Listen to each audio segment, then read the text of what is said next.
And a very pleasant good evening, everybody, and welcome to Game Time on YurView as we continue into Week 9 of the high school football season. I'm Steve Marshall. Dylan Rivera is alongside, and man, we are here. It is Week 9. Playoffs are just 2 weeks away. We've got senior night tonight at Noble and undefeated team, number 2 ranked Ardmore Tigers. Hopefully, it's going to be a great matchup. Well, yeah, and that means that both teams come in with a reason to win. Ardmore wants to hold up that 0 in their loss column. They want to make sure they finish the season undefeated. And as you said, senior night for the Noble Bears. They're going to want to win tonight and send those senior boys off with a win to close out the regular season at home. And we set a very pleasant night. I mean, the weather this afternoon is absolutely phenomenal. It'll be a little bit chilly this evening, but hey, it's almost the month of November. What else would you expect as we get ready for a matchup here tonight on the Oklahoma Ford Dealers Game of the Week here on YurView? It's the Ardmore Tigers. You see right there, number 2 in the state with a record of 8-0, taking on the Noble Bears, who come in with a record of 3-5. Two dissimilar teams, if you will, in the way that they like to move the football. Ardmore on the ground. Noble will have to do it probably through the air. Yeah, they're two absolutely different styles. Lingle for Noble has put up 229 pass attempts, whereas on the opposite side of the ball, Roberts for Ardmore has only put up 27. So 200 passes different. And there you can see on the screen the Division II standings. Ardmore at the top, on top of Duncan, Altus, Lawton, El Reno, Noble, Western Heights, Southeast. Noble down there at 6, so they've got a little ways to climb if they even want to be in the picture. Should be an interesting ball game as we're just about set to go. Looks like the Tigers will be kicking off to the Noble Bears this evening. And if you're not familiar with the Ardmore Tigers, they run that flex bone offense, and when they've got it going, they might throw the ball 3-4 times a game, and they can ground and pound, no question about that. Noble will try to do it defensively, force them to turn the football over, and of course try to stay in the game by using their attack through the air. We're all set to go. Hope you enjoy our telecast here this evening between Ardmore and Noble. And the kickoff is going to sail deep into the end zone, automatic touchback, and then we'll bring it out to the 20-yard line. For the Noble Bears, as they come out and we look at their quarterback, Hayden Lingle. We saw Noble, I believe it was back in week 2, and saw that their efforts and what they can do with the football. Hayden Lingle, as Dylan said, their top quarterback, 2,300 yards passing. They'll try to move it some on the ground, but not nearly as much. The main man to watch receiving the football is Isaiah Wilhoit. He's over 1,000 yards in receiving with 53 receptions on the year. Brian Henniger will be your primary tailback. First play from scrimmage, quick pass over the middle, had it, lost it, and the pass is incomplete. So Hayden Lingle had his receiver right there, but unable to hold on to the football was number 10, Austin Fisher, the 5'8 junior. As you get a look field level at the Noble Bears running without the huddle and the Ardmore Tigers. From the shotgun once again, going to run it to the left side. Gets a couple of yards, 2 at the most, before he is tackled there. And a good job coming up and making the tackle for the defense on the carry. That was Brian Henniger, the 5'8 senior, 145 pounds. Doesn't pack a big wallop, but he does get loose every so often, and you have to watch out for that. Again, over 324 yards on the ground during the season. 3rd down and 9 coming up for the Bears. Lingle gets the signal from the sidelines, tries to get a man to come in motion. And the 3rd and 9 play. Going to roll it left side, stop, throws, pass is complete. That's enough for a first down, but he loses the football. The ball comes out. Tigers say they have it. A fight ensues to see who does have it, in fact. You can see the line judge in there. He's ripping bodies away. Yeah, even in the middle of that, number 20 there for Ardmore is still pushing, trying to get the Noble offensive guy off of the ball. And coming up with the football is Isaiah Wilhoit. That was truly a struggle as you take a look at the replay, Dylan. Well, what I was getting ready to say after this play was I think they're doing the right thing, just trying to do short, easy passes to get Lingle comfortable against this defense. But then right there, what are you supposed to do when the wide receiver catches it, turns, and then just throws it on the ground? I mean, at that point, it's just a scramble to see who can get it. All right, so a new set of downs for the Noble Bears on the very first possession of the ball game. Henniger bottled up in the backfield. That's going to be a loss of at least 3 on the play. One of the first guys in there, number 55 for the Ardmore Tigers. That is Braden Bryant, 6'3", 290, and a senior. Ardmore has a history of fielding some fine football teams throughout the years past.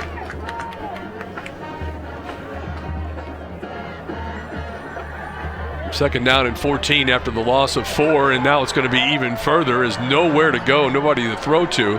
And coming in, making the tackle is Nathan Taylor. He's a senior, 6 foot 185, and a big loss on the play. And now the Bears are facing third and very long. Yeah, big hit for Taylor, and Lingle sent out on that rollout, and you could see the offensive line moving in motion. But that defensive line for Ardmore is such a problem for any team. So you see those guys coming out to the left too. Offensive line is focused on them, and Taylor's able to come up from his linebacker position and make the sack. Malik Ritchie also up front there at one of the end spots, 6'3", 205. Here's a third down and 22. Has room to throw. Downfield, has a receiver, and it's caught. Wow. That's a first down for Wilhoit. I'm not sure that he was the intended receiver on the play because it looked like it was overthrown to the short receiver.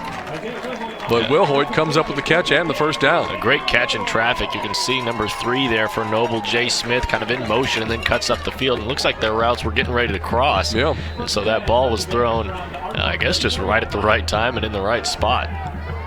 So a nice pass play. It was 3rd and 22. They're able to convert, and now they have the ball inside Ardmore territory at the Tigers' 44-yard line. Empty backfield. Quick pass to the far side, and that's complete. And this is the way they want to do it, Dylan, as you said earlier. Just 4, 5, 6 yards at a time. Quick passes, and don't allow that defense to get set and really make a play on the football. Yeah, I think you want to get Lingle comfortable early, and he hasn't really thrown that bomb until just that last play where he ended up throwing a good 20, 30-yard pass. But other than that, it's been short throws. 2nd and 6, quick throw, complete. Short gain on the play. And that's going to bring up 3rd down and 1. Not only that, but when you make those short, quick passes, it kind of takes that defensive line out of the game. And usually I announce early on my players to watch. And for me, it's the defensive line for Ardmore. These guys are huge, and it looks like they're going to be a problem tonight as well, as they've been all year long. And so I think you just try to get as many quick plays as you can, because that running game is going to have a hard time today against that big defensive line. Turns out he did have enough for the first down. New set of downs for the Bears. From the Ardmore 34-yard line, quick square out to the far side, and Lingle is on target with his throws here in the early going. That pass complete. Going to spot the line of scrimmage after a 6-yard gain on the play at the Ardmore 27-yard line. Hayden Lingle, your quarterback. 2nd down and 4 after the pickup of 6. Lingle to throw. Has time, has all day. Throws downfield, end zone. Had a man wide open, but incomplete. Trying to hook up with Jay Smith and just overshot him by inches. Yeah, he had Jay Smith with nothing but blue turf right at his feet. That would have been a touchdown, but just a little bit overthrown. And Lingle has been on target, like you said just a couple of minutes ago. On target with all of his throws, but that one just a little bit too far out there. He got behind the secondary. Nobody was there. Smith was alone in the end zone, but just a little too tall on the pass. That'll bring up 3rd down and 4. From the Tigers' 27-yard line. Last couple plays, they've really given Lingle a lot of time to throw. Here comes the blitz, little screen pass. Ardmore's out there trying to make something out of that play. And even though it's a completed pass, it's actually going to be a loss on the play. And that's going to bring up 4th down and about 5. Working to that short side of the field, which sometimes I have to have people try to explain that to me, but you know, depending upon where the hash marks are, they throw that ball to the right side. Seemed like a whole lot of defenders over that way. Well, a whole lot of defenders, but usually that means there's a whole lot of offensive line and a whole lot of blockers over there as well. So 4th and 6. Opening drive of the football game. Lingle sets, throws, pass deflected at the line of scrimmage. It's incomplete. And the Ardmore Tigers will take over on down. So an impressive drive for the Bears to open things, but they come up empty. as they were unable to convert that 4th down and 6 after they came up with a couple of nice first downs and even had a good shot at the end zone, had a receiver open, but the pass just a bit overthrown. And now we get to see the flex bone go into effect for the Ardmore Tigers. Yeah, this Ardmore offense is dangerous. 37.4 points per game coming into this one. They are capable of scoring, which is really kind of odd considering how they do it. We talked about, you said the flex bone. That's absolutely right. It's just on the ground. It doesn't really go up in the air very much, and so we'll see if they're able to find success here against the Noble Bears. First play is a handoff. They give it there to Jedrian Monroe. And when you look at the stats for these Ardmore Tigers, the leading rusher on the team is the quarterback, T-Row Roberts, with 785. But, they've got Monroe with 588, Petty's with 392, Ian Ross with 273. So it's not usually just one guy that carries the mail all night long as they spread it out amongst the different players. Yeah, Petty's is 3rd in carries and 3rd in yards, but he's also 1st in touchdowns, 9 touchdowns on the season. Quarterback keeps it this time, runs into a little trouble, is able to get loose, shake it free, and get enough for the first down as he gets out to about the 40-yard line. Yeah, right there, the quarterback keeper shrugs off a defender and is able to pick up a few yards. It looked like the Noble defense got in there quickly, and that's what you want, is a fast defense against these guys, because those runners are going to be going all different directions. It's going to keep coming at you. So you've got to be a fast defense against this Ardmore offense, and right there, able to be in the backfield fairly quickly. But T-Row Roberts does a good job of converting the first down. Checks the playlist on his wrist, checks the defense, puts the man in motion. Option coming to the near side of the field, going to keep it, turn it upfield, gets across the 45, taken down at about the 47, 48-yard line. Nice pickup on first down, and the ball carrier on that play was T-Row Roberts, the quarterback. 27 pass attempts on the entire season, and here we are in week 9. Yeah, and he's nearly tripled his yardage. His passing yardage is at 282 and 785 rushing coming into this game. That's like tripled it. Also on the plus side, 3 touchdown passes, 0 interceptions. You don't throw a lot, you don't have a lot of interceptions usually. Motion this time, they run it to the left, counter play to the right. Got lots of blocking out front and a big gain here for Ardmore. There is a flag on the play. Carrying the football there was Cameron Petty's, 6'1", 185. He's a senior, but we got to check the flag first, and one of the Bears players is down. And a little bit of after the play fun with number 1, Will Hoyt for Noble, and one of the offensive linemen looked like 55, his lead blocker there. Did a great job getting down the field. That big offensive lineman just tags along with him, holds the jersey, and it's like whenever you're like, have you ever seen Back to the Future, and he's got his hands on the truck and he's just riding the skateboard? Yeah, right. It's like that. You just put your hand on the truck and just ride it on the skateboard, and he took it about 20 yards just doing that. The penalty is against Ardmore from the side of the foul, which apparently was near the end of the play, so that he does get some plus yardage, I believe, on the carry. And it looks like the line of scrimmage is going to be 1st and 10 at the Noble 44-yard line. And when you got that flex bone running, it is a thing of beauty. This time, handoff up the middle. Quick give there as they hand it off to Monroe. He goes over the left side, and he gets about 11 yards on that carry. And if Ardmore has the football, it'll be a quick game. They don't stop the clock much. Don't need to. You don't stop it for incomplete passes when you only average throwing 3 a game. And they got some size up front, don't they? Oh, yeah, some big boys up front. One of them, I was telling you earlier before the game, 6'5", 300, Ethan Phillips, number 78 for the Ardmore offensive line. Monroe goes over the left side. He'll pick up about 4 yards on the first down carry. They'll spot him down at the 29-yard line in Noble territory. 5:18 left to go here in the first quarter. We're scoreless. Noble took the opening possession. They drove it downfield, got a couple of first downs, got inside the 30-yard line, had to go for it, went for it on 4th and 6, unable to convert, and they gave the ball back to the Tigers, who now face a 2nd down and 6. Motion man gets the handoff as they give it there to number 33, Ian Ross. He's 6 foot 178 and a senior. Ross comes into the game, 38 carries, 273 yards, and 5 touchdowns. You look at the Ardmore offense, they scored 33, 48, 46, 40, 21, 31, 48, and 34. Closest game they had all year was against Altus, in a game that they won 21-6, and really nothing else is even close. Yeah, spoiled what could have been an undefeated season for Altus, because that's only one loss on Altus's record, and it's against Ardmore. Yep. Very talented class in Class 5A this year. Should be fun come postseason time. Here's a running play to the right, breaking free. More yardage there for Petty's. And you get those big road graders up front moving, and you get misdirection in there and guys going different ways, and you get a little head of steam. Watch out, because the Tigers have some guys that can run the football. Yeah, the best you can do as the Bears defense is, like I said, just be fast, and you've got to get constant pressure. The more pressure you're getting in there, the quicker you can get to the ball, the better. But obviously that's a tall task when you've got 5 near 300-pounders right there at the start. 1st and 10 at the Noble 17-yard line.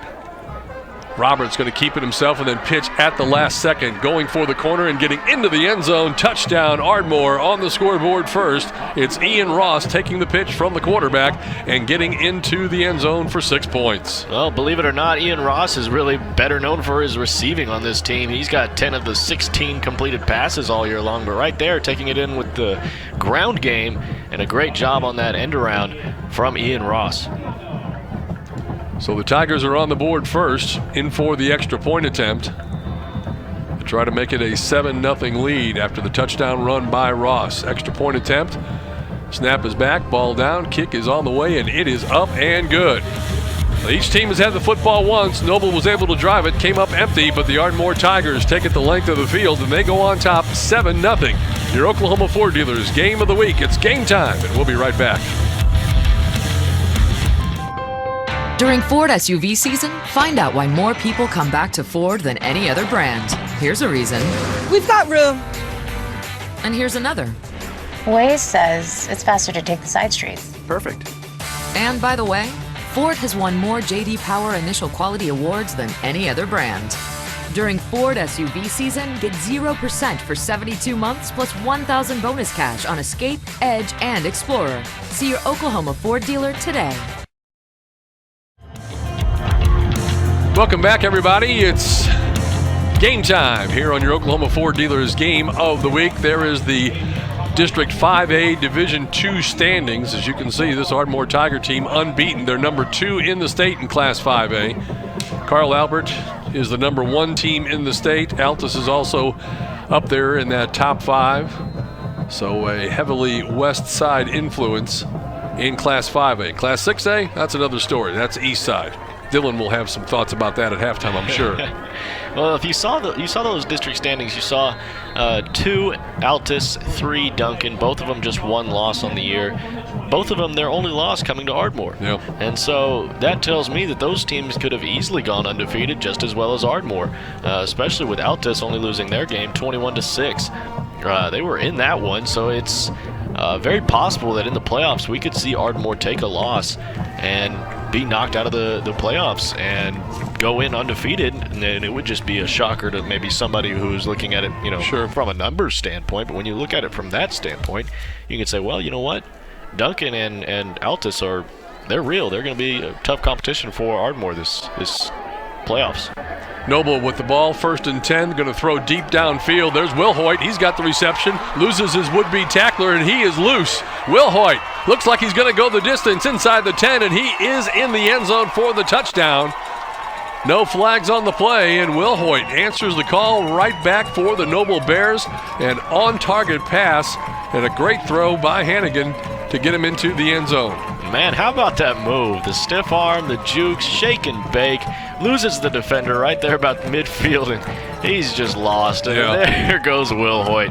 Easy run to the house, easy 6 points, and just like that, Noble's on the board. I mean, it happened quick. Yeah, it did. One play, and Hayden Lingle with the pass for the touchdown. Extra point away from tying this ball game up.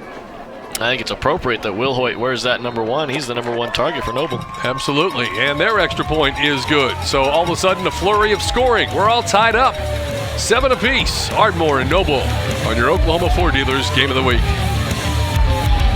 Look, if you're not the lead dog, the scenery never changes. That's why this is the view for every other full-size pickup. And this year, it's deja vu all over again. Because only the Ford F-150 gives you best-in-class torque, best-in-class payload, and you got it, baby, best-in-class towing. This is the big dog. This is the Ford F-150. It doesn't just raise the bar, pal. It is the bar.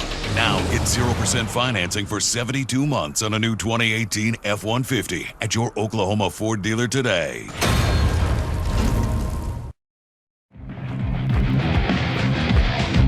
Welcome back to Noble, everybody. And we have gotten off to a rollicking good start here. Ardmore Tigers drove it length of the field in typical Ardmore fashion. Very first play from scrimmage after the kickoff.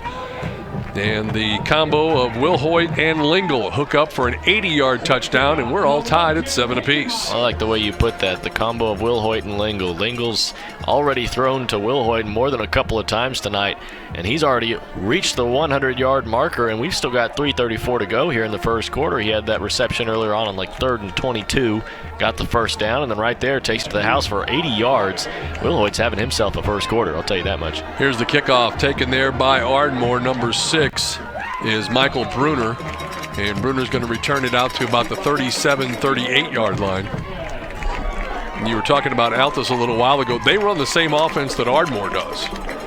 And so if you get those two teams on the field, that probably take about an hour and a half. That'd be a quick game. It would be, because neither one like to throw the football. They like to ground and pound, and they have the athletes to do so. There's a good look size comparison there from the Ardmore Tigers and the Noble Bears. A lot of people drawing the attention there is number 78, Ethan Phillips. As we said earlier, 6'5", 300 pounds. He's a biggin'. And here's the running play.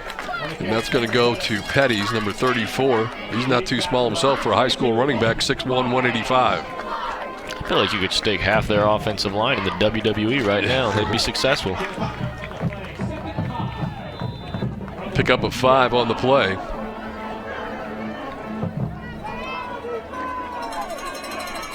Tigers break the huddle. You can see they set up the flex bone with what you really would call 2 wing type players. They send one in motion, so they have several different options. And here he goes, T-Row Roberts. He's loose. Maybe get him knocked out of bounds. Does not quite make it into the end zone. Let's see if they're going to spot him. At least the 2-yard line, maybe even the 1. They're going to spot him at the 2. Well, we've got ourselves a big ball game here and big plays. Look at that. Yeah, right there around the 50-yard line, I thought Noble was going to get to him. 2 defenders in the area, and he just splits them, goes straight up the middle, and then takes off down the field. Will Hoyt, the only one able to catch him, knocks him out just in time. Spot him at the 2-yard line, that close to breaking another run and getting another 6 points on the board. He's the quarterback. You know that he is the trigger man, and yet he still averages over 10 yards a carry. And there you see why. He's got breakaway speed as he gets it all the way down to the 2-yard line. 1st and goal now from the 2. Motion, give up the middle, stood up, but he keeps fighting.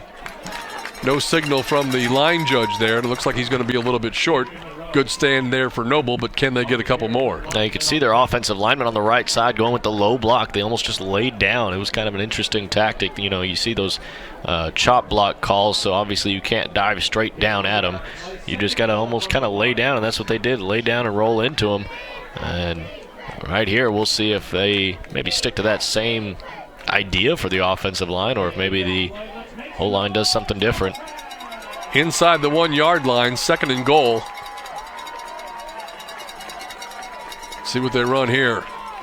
Roberts, motion man, give to the tailback, and he spins into the end zone and gets in for the touchdown. And the Ardmore Tigers answer with yet another score. And I believe they handed that one off there to Ian Ross. Take a look at the play once again. Yeah, just straight up the gut, an easy run. You got a couple of lead blockers right there from your wing players. You've already got that big offensive line to run behind. It's tough to stop that whenever you're just so close to the end zone. You just got to try to get the right gap and try to hit him hard enough to stop his momentum, and those two things are both hard to do. Low snap, good job by the holder to get the ball down. The kick is away, and it is good. So with 1:55 left to go here in the first quarter of play, Ardmore Tigers answer right back. They lead Noble 14-7 on your Oklahoma Ford Dealers Game of the Week. Weoki's new money certificate rates are incredible. Transfer money from another institution to a Weoki 35-month certificate and receive 3.05 APY. Yes, that's over 3%. And get a $100 cash bonus for new CD amounts of $100,000 and greater. Open your certificate with new money at Weoki and start earning incredible rates. Federally insured, rate and bonus are for new money only. Other terms and limitations apply. Contact Weoki for details. Well, it's shaping up to be a big ball game, a good ball game here at Noble. Ardmore has had the ball twice. They have put it in the end zone both times. Noble was unable to do so in their first possession, but they did so in their last possession. We've got ourselves a 14-7 ball game with still just under 2 minutes left to go here in the first quarter of play. Well, it's not a knock on Noble's offense. That first drive, they were able to move the ball down the field, just unable to get into the end zone. Bears going to return this one out across the 20 to about the 23-yard line. And they will go back to work after you had Hayden Lingle throw an 80-yard touchdown pass to Isaiah Wilhoit on the very first play of the last drive after an Ardmore touchdown. And it wasn't anything too crazy. It was just kind of a pass out to that sideline, that near sideline, and he caught it and just put a good move on his defender and took off down the field. So Lingle now drops back to throw. Empty backfield, looks right side, nothing there, looks back to the left. Now he's snowed under as he couldn't get out of the pocket. Good coverage sack right there, no question about that. He looked right first, couldn't find anybody. He's saying nobody was open. And then tried to run it up the middle. He's going to lose about 5 yards on the play, make it 4. Second down and 14 coming up for the Bears.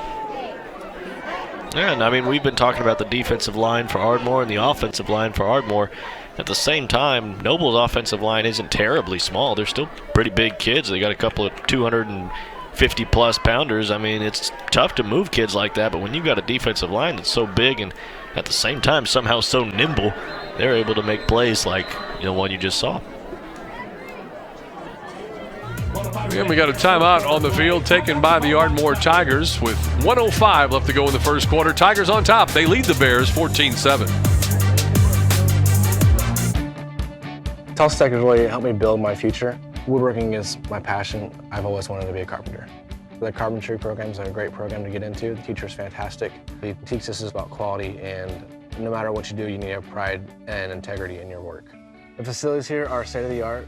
All the tools here are the best of the best. This class has been a great opportunity for me. It's one of my favorite classes ever. We've had so much fun, the best 3 hours of my day. Tulsa Tech has really helped me make my own path in so many ways. Welcome back, everybody. Coming back from the timeout. Noble Bears with the football, facing a second down and 14. Got plenty of highlights that we'll be able to show you coming up at halftime. Don't forget our Giga Blast from Cox halftime show coming your way as we'll check some scores. Not too many games took place last night, but I ran into my buddy Dylan Rivera, who's going to tell us about the Broken Arrow Tigers and their victory last night. They're number 1 in Class 6A and stayed unbeaten with a 56-0 win over Edmond Memorial. Yeah, reached that 9-0 pinnacle. We're only 1 game away, but we've just got Enid in front of us, so it should be an easy 10-0. Pass to the left side. Just missed connection there with Austin Fisher. Pass is incomplete, and that'll bring up a third down and 14. So I know you're an East Side guy, and obviously everybody always talks about 6A and the dominance there, but from Class C all the way up to Class 5A, every other number 1 team is from the west side of the state. Just thought you ought to know. I wouldn't have known that. That's interesting. Interesting nugget there. Well, you big school guys from Tulsa, all you concentrators on 6A. Nothing else really matters to you. That's true. We focus a lot on just that 6A Tulsa area. Well, there's like 28,000 million students in those schools. Absolutely, up there, yeah. It's all Union, Owasso, Jinx, BA. That's all we focus on. That's it. There are a few other good teams up on the east side. I will give you credit for that. Here's a pass to the left, and I think he was worried about tacklers and unable to hang on. That's going to bring up a fourth down and an obvious punting situation for the Noble Bears pretty deep inside their own territory. Yeah, this is the first time that their offense has really stalled out so far this game on the third possession. Ardmore does a good job of slowing them down and getting into the backfield, getting some pressure on Lingle for those quick throws and making it tough for him. And now we see him get knocked back a few yards, and they're going to have to punt from within their own 20-yard line. No pressure on the kicker, and he booms one away. Bounces at about the 50. It's going to roll all the way down to the Ardmore 36-yard line. Nice punt to help your average there. And the Tigers will come back out on the attack. They've had 2 possessions. They've scored 2 touchdowns in methodic fashion as they have been able to drive the ball with that running game that has become so dangerous. And we talk a lot about their running game, and their offensive line is a big key to it. If you're going to be successful running the football, you've got to have a good offensive line. And you see that a lot in 6A, you see that a lot in 5A. Those big offensive linemen make a big difference. Man in motion, give it to the up back, the fullback in the formation, if you will. And that's number 10. That is Monroe, and he picks up about 2 or 3 yards. When you look at Ardmore offensively, to give you, again, a better idea, they average 353 yards per game on the ground. 353. They average throwing for 37 yards per game. So when you start off and you say, man, they average 390 yards per game, you're thinking, man, that's a lot of yards.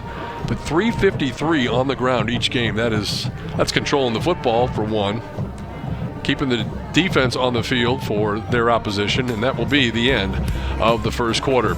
Tigers have the best of it so far. We've completed our first quarter of play on your Oklahoma Ford Dealers Game of the Week. Ardmore 14 and Noble 7. We'll be right back. Oklahoma weather causes the power to go out. You can be left in the dark. Keep your lights on and your furnace running thanks to a new whole home generator installed by Airco. And right now, save big on a new Kohler system. Call Airco Service today. The company you know. It's that time of year to get your furnace checked. That's right, and our trouble-free guarantee makes it easy. If your furnace breaks down this season, this tune-up's on us, so call Airco Service today. The company you know.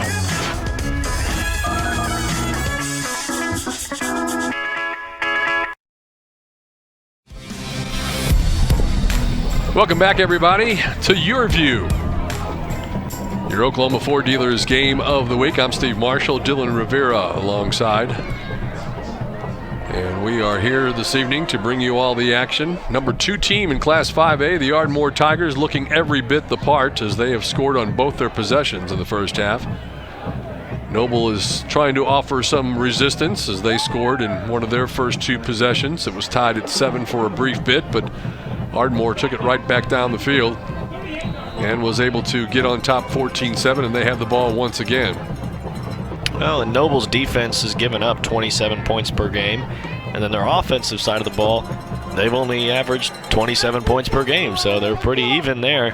And giving up 27 points per game to a team that scores 37 points per game, I wouldn't be surprised to see a high-scoring game from Ardmore tonight. T-Row Roberts on the carry.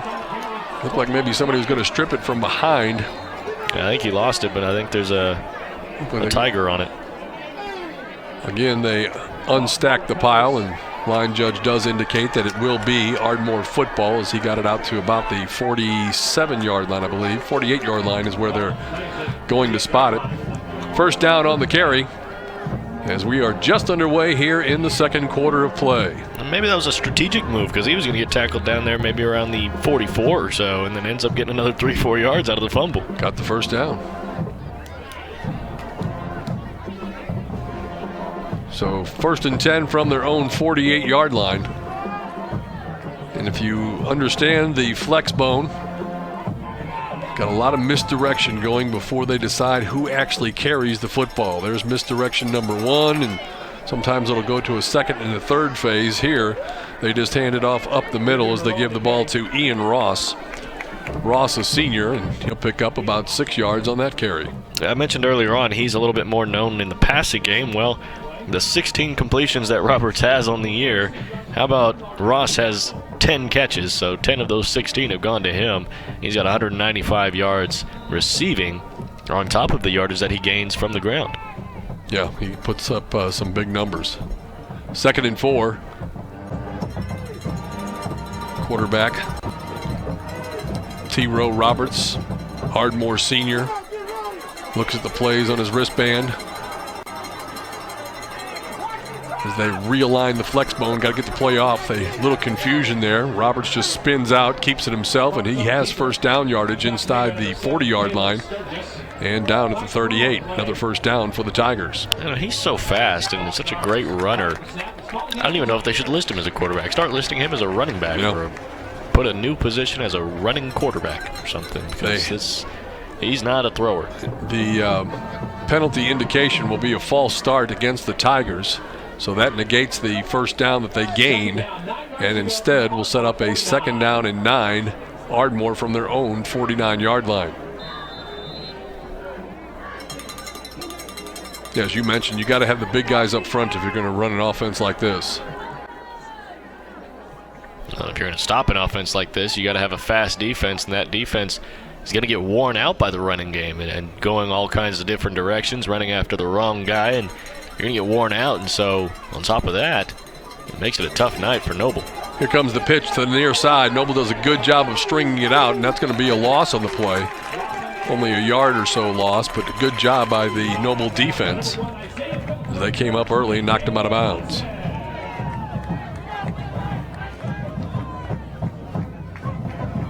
Yeah, I've never really liked the pitch play when it comes to running the football. It seems like it always takes a long time to set up, and then once you see where it's going, that pitch, in the air, you can see the guy in the backfield. He's already, good 7 yards past, behind the line of scrimmage, and so he's got to get a whole, 5, 6, 7 yards just to get back to the line of scrimmage, and then you're expecting him to get a few more yards after that.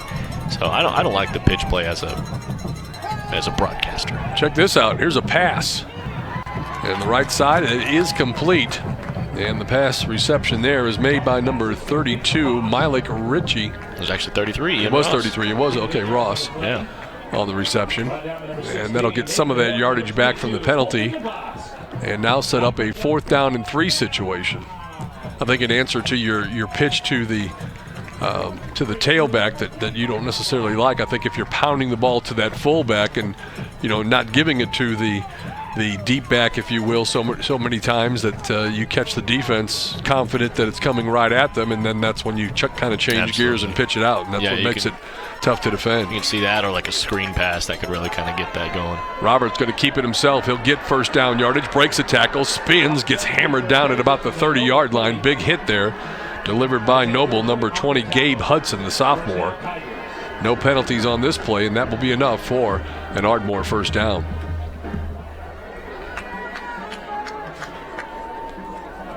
So the Tigers on the march once again. 1st and 10 at the Noble 30-yard line. That was a great run, and you see offensive linemen just everywhere and bodies flying everywhere, and he's able to somehow stay on his feet and find the right holes and the right gaps just to run through and pick up that first down. A great job by the quarterback to pick up some yardage. 1st and 10, Tigers right at the 30-yard line in Noble territory. Run the little counter play to the right side this time. That's going to be good enough for at least 5. Close to 6 yards on the carry. And the distribution of the football just keeps coming. Well, sometimes those 4 or 5 yard gains, they seem monotonous, seem like it's not a big deal. But if you're averaging 4 or 5 yards a carry, you're going to get a first down almost every single time. Every single possession out there, you're going to be picking up first down, and you eventually work your way down into the red zone, which is what Ardmore has been able to do here. 2nd down and 5. Roberts. Handoff left side, and a good job there by the Noble defensive front. Getting in on the tackle, that was number 19. It was number 19 for the Bears, and that is Gavin Yeager. As he shot the gap and brought the runner down in the backfield. I think he just kind of shrugged off the left guard or the left tackle there and was able to get into the backfield quickly, and that doesn't help whenever the runner's going to the left side, to that weak side. He was able to get back there quickly and make a good hit. So big 3rd down and 6 coming up. You'd almost think that Ardmore is probably in 4-down territory anyhow. Option to the right side. Hurdles the would-be tacklers, spins, still on his feet. Great job to keep his balance. What was going to be 4th down and about 4 is going to be 4th and maybe 2. Or maybe even just 1. Great job, effort there by the quarterback, T-Row Roberts.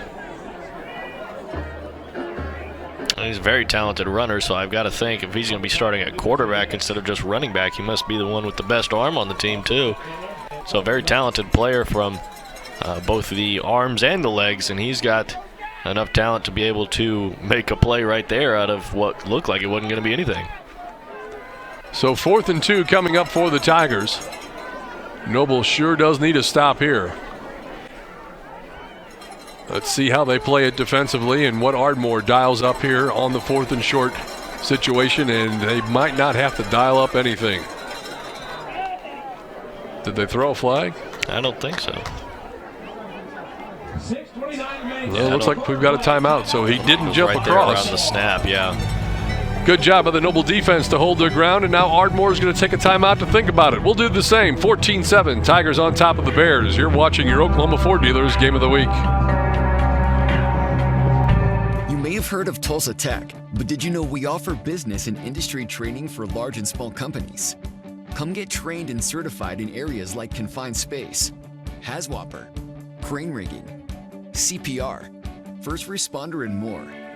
To learn more about our affordable and customized training and how Tulsa Tech can be a valuable resource to your company, call 918-828-5000 or visit us online at tulsatech.edu.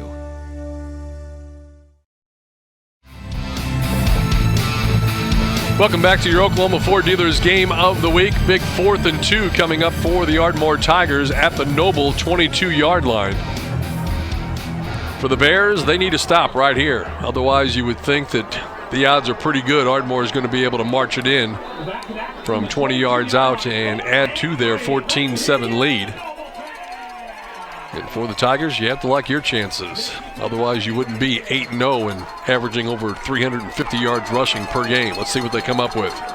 Roberts, handoff, fullback straight up the middle. He did not get it. Great job by the Noble defense. How about that? A big, big stand by the Bears, and they're going to take over on downs.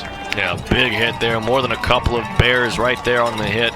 You see them come around and try to fake off like an end around here to Ross, but snuffed it out and was able to get into the backfield and make the hit. A great job there by the Noble Bears defense to hold their ground, and now they'll have a chance to see if they can tie up this score. To this point, that might be as big a play as the long touchdown pass that Noble had earlier. Like I said, you get the idea that they would have taken it in from there. Now the Bears from their own 22-yard line. Lingle going to throw. Gets a nice block on the edge. Pass complete. And that's going to be first down yardage. Reception made there by number 10 for the Noble Bears, and that's Fisher, I believe, Austin Fisher. Yeah, what I like was the wide receiver out there, I believe it was Will Hoyt, was nearly caught for a block in the back just because his defender turned his back on him. And right as he did that, he stuck his hands up in the air and prevented himself from being called for, because if he had those hands out, he would have gotten the call and then they would have been backtracking. Lingle throws here, and that one just a little underthrown. Trying to come up with the catch there was Jay Smith. Pass falls incomplete. Stops the clock with just about 6 minutes left to go here before halftime. And the Bears trying to get some more points here before we go to the intermission. Yeah, and both wideouts are very talented. Will Hoyt and Jay Smith, kind of the 1 and 2. Both of those guys are really talented, really great receivers, and you can rely on those guys. And Lingle's been doing it all year long with 2,300 yards and 21 touchdowns coming into this game. Lingle next throw is complete. Nice move by Will Hoyt. This is like the same play of before. Will Hoyt down the sidelines inside the 20. Finally, Ardmore is able to catch up with him, and he gets the first down yardage and then some, and then a little jawing afterwards. They're going to spot him down at the 14-yard line. That looked like they just flipped it from before. Man, he is embarrassing these defensive backs. I mean, he's making a mixtape out of them. You can see this catch over here, and then just the spin move knocks his defensive back all the way to the ground. He'll see you later.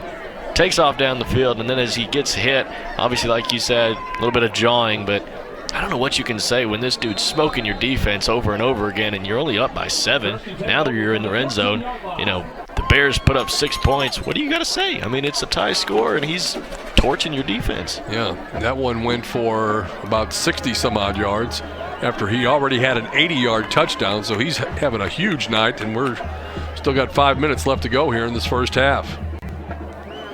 Running play, now the reverse, little Philly special coming up as they throw it to the quarterback, able to hang on to the football is Hayden Lingle. That was a diving catch right there. Great job by the quarterback. How about that? You don't see that. You don't see a quarterback dive for a ball like that usually. Makes the catch. The gain is just 3 yards on the play. But Noble betters their situation now just about the 10-yard line. Tried to draw Ardmore offside with the hard count, unable to do so.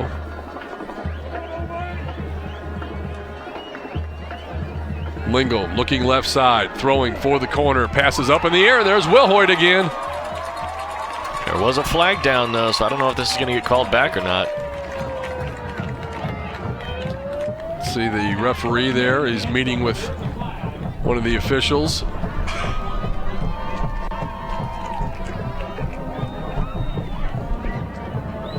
Holding against the Bears. A touchdown killer. So that will not count what was another great effort by Wilhoit to come down with the football. We've seen some really good receivers this year, and remember the Anthony Bland kid for Stillwater, who had a phenomenal game and one of the games that we carried earlier in the season. We got to see Jamie Nance, the Nebraska commit, one of the top 10 players in the state. He had a decent game. It wasn't bad, but defense against him did a good job keeping him, I wouldn't say locked up. They weren't that good about it, but did a good job of kind of keeping him quiet. So the referees are still meeting. The Ardmore Tigers are trying to get the visiting fans all fired up. Now the referee's going to come over, talk to the line judge. Not sure exactly what we have here.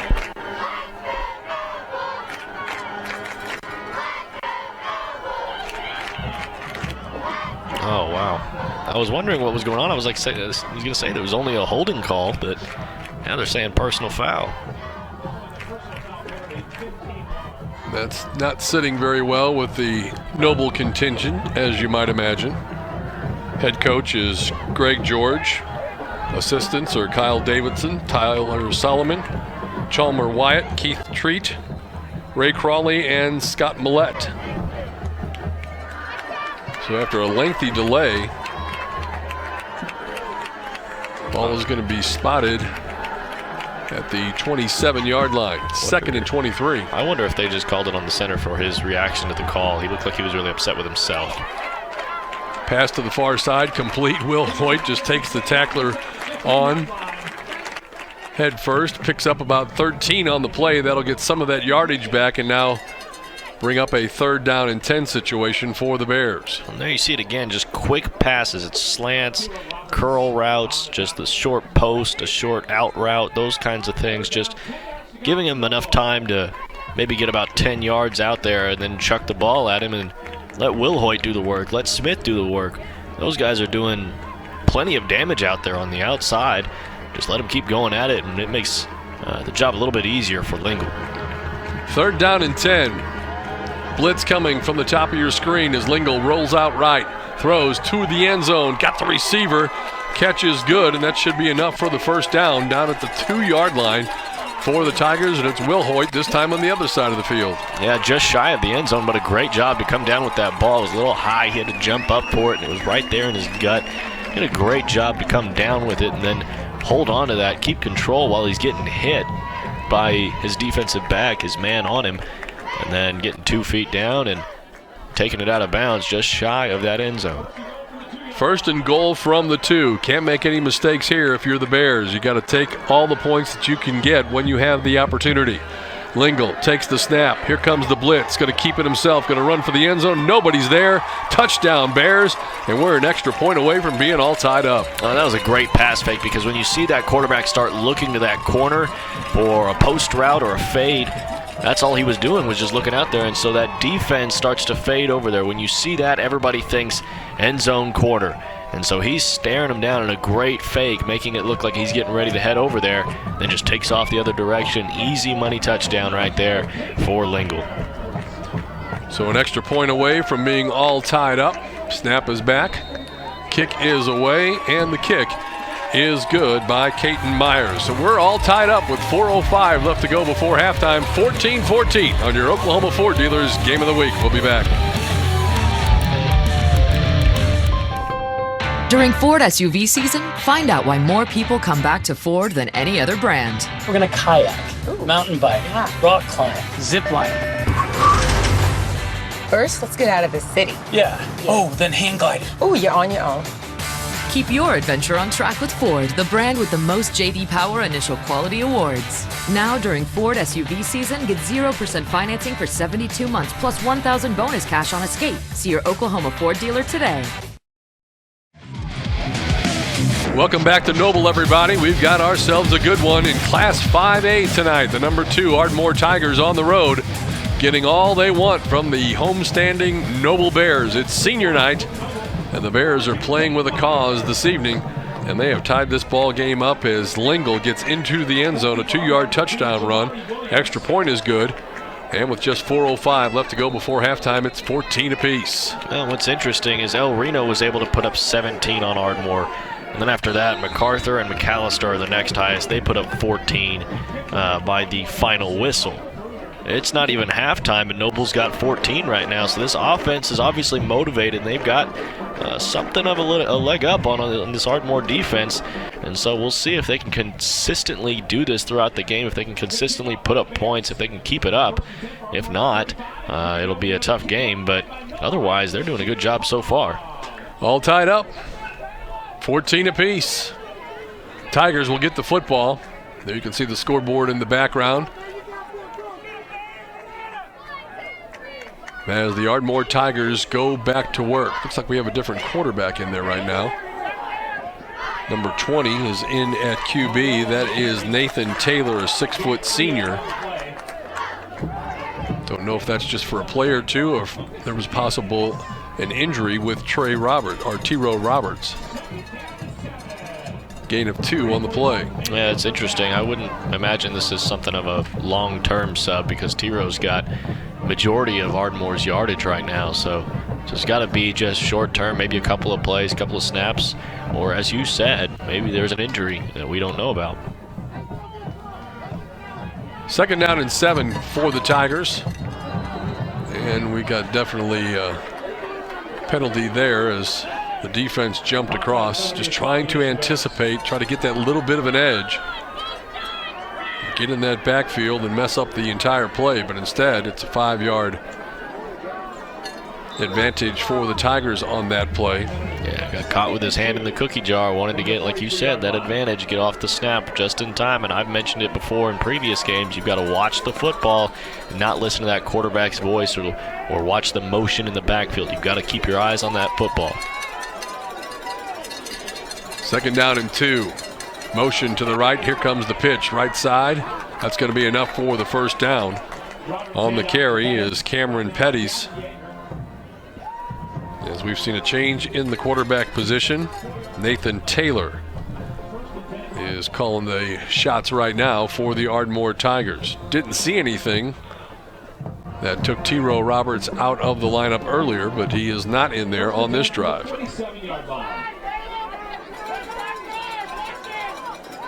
Got to think with the scores and the disparity that Ardmore has had in their victories that he has seen a lot of action in mop-up time.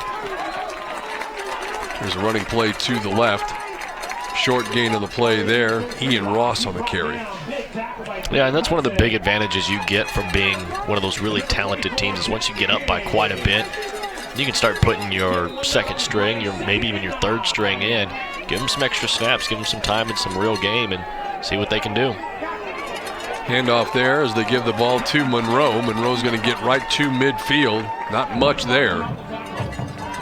2-3 yards at the most. They actually spotted right at the 50. So 3rd and 7 coming up for the Ardmore Tigers. Getting down near the 2-minute mark here in this first half. Good football game so far. Back and forth we've gone. Ardmore went on top 7-0. Noble, first play from scrimmage after the touchdown, tied it at 7 apiece. Tigers went back on top 14-7. And then Noble just had a 2-yard run from their quarterback to tie it up at 14 all. Dropping to throw, looking downfield, flushed out of the pocket, rolling to the right. Breaks away, and he will get enough for the first down. Was pushed out of bounds right at the down marker, and then a flag comes out late. It's going to be after the play is over with. I think it'll be an unsportsmanlike on maybe 32 of the offense. I couldn't see the number really, but 50 for Noble is down. That is Tristan Burton. And he's struggling to get up onto his own feet. He got up once and then just fell down as though the leg collapsed underneath him. That was not a good sign for the way that you saw him fall. And right now he is laying face down on the turf. So that does not look to be a good injury. We're going to take a timeout. We'll come back and give you an update. Right now we're all tied at 14 in your Oklahoma Ford Dealers Game of the Week. Look, if you're not the lead dog, the scenery never changes. That's why this is the view for every other full-size pickup. And this year, it's deja vu all over again. Because only the Ford F-150 gives you best-in-class torque, best-in-class payload, and you got it, baby, best-in-class towing. This is the big dog. This is the Ford F-150. It doesn't just raise the bar, pal. It is the bar. Now get 0% financing for 72 months on a new 2018 F-150 at your Oklahoma Ford dealer today.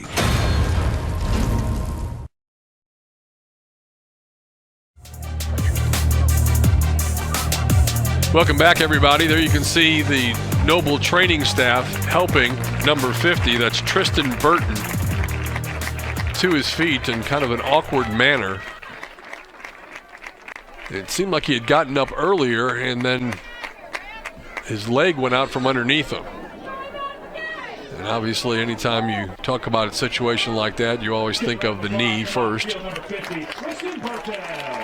He's not favoring one leg over the other, Dylan, so maybe it's something that's hopefully just temporary, and hopefully we'll be able to see him back in the lineup before too long. When he was down, it looked like they were looking at his lower leg. So I don't know if maybe it's down near an ankle or a foot. You can see the offensive line backing it up. Like I said, I think it was an unsportsmanlike after the play. Right. That was the call right before the injury. So now the job of deciphering the penalty and how many yards still to come.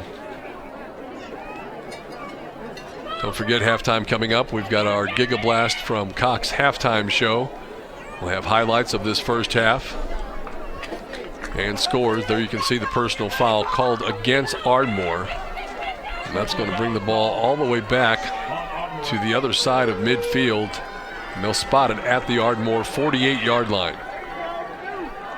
T-Row Roberts back out on the field. Interesting how they switched him out for a few plays and then put him back in. It's got to be maybe he was cramping, or maybe there was a situation that the coaches felt like they needed to bring him off the field for. Could be equipment. The world may never know. Now the end around coming to the near side of the field, gets the corner, has running room, just tripped up. Otherwise, he might have gotten a lot closer towards the end zone. On the carry for the Ardmore Tigers, that's Donald May, a 5'10 sophomore. Yeah, it looked like he had one blocker and one defender in front of him after that shoelace tackle. Otherwise, he would have broken that into the end zone probably, because, like I said, he had that lead blocker out there and one defender, so very good chance he could have found pay dirt. They spot the ball at the 24-yard line in Noble territory. Going out wide to the right is Darius Chapman. T-Row Roberts back in the game at quarterback. Throws the quick look in over the middle. Pass is complete and tackled at the 5-yard line. On the reception there is Milik Ritchie. And that'll be a first down and set up first and goal from about the 5-yard line. And that's always that dangerous pass there, the quick looker to the tight end. Yeah, 6'3", 205. He's a tough target to bring down as it is. And you put that ball upstairs for him where the kids can't get it. And he's able to go a good 20 yards or so. And now it's 1st and 5. Should be a good scoring opportunity here for Ardmore. Looks like they're going to take a timeout and discuss this with just under a minute to play in this first half. And we'll take a timeout ourselves and come back on your Oklahoma Ford Dealers Game of the Week. Stay with us.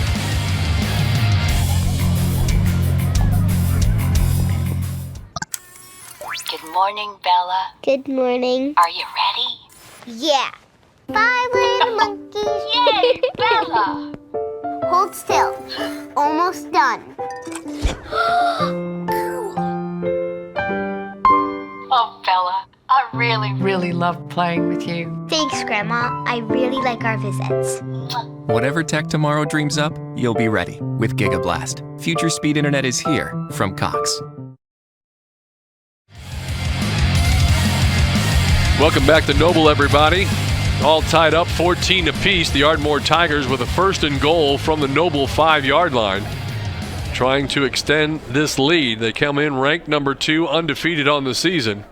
And the Tigers helping one of their injured comrades up off the field. That's big number 74, Trenzel Johnson, 5'11", 282. So we've seen a couple of the bigs go down with some injuries here in these last several plays. And we're looking at a big stand for Noble. Big possession both ways. It is senior night, so I'm going to guess that we have an extended halftime show for you, which will allow us to run down scores. Check out the highlights from the first half, all brought to you by GigaBlast from Cox. Thanks for joining us here tonight. As always, the replay will be up and ready for you to take a look at. Probably sometime Monday, maybe even sooner. And we got a game next week that's pretty interesting, Dell City and Stillwater. Yeah. A couple of really good football teams, 2 teams that we've broadcasted before. We've seen both teams have quite a bit of talent. All right, here we go. First and goal from the 5-yard line. Ardmore straight ahead give and straight ahead into the end zone. And that is Monroe scoring the touchdown. No flags on the play. And the Tigers have taken the lead once again as you take a look at the replay. Right down the middle, just shoot the gap. He went straight through there, almost untouched. Maybe, yeah, he did go untouched all the way to the end zone. Easy 6 points there for Ardmore, and with that, they should probably take a lead headed into halftime. But Noble's done a great job this first half holding their own. Rafael Interiano is the place kicker for the Ardmore Tigers. Late substitution coming on for Noble on the extra point to see if it's going to be 20 or 21 to 14 in favor of Ardmore. Snap is back, ball is down, kick is up, and it is good. We've got 38 seconds left to go before halftime. Ardmore has taken the lead back. They are on top of Noble. 21-14 our score on your Oklahoma Ford Dealers Game of the Week. Are you looking for a career where you can work anywhere and even travel the world? Do you have a passion to work with people, plan events, or own your own restaurant? Tulsa Tech can help you build a successful career with exciting hospitality programs. Programs like culinary arts, restaurant and lodging management, and event planning. Make your own path to a successful career you love by calling Tulsa Tech at 918-828-5000 or apply online at tulsatech.edu.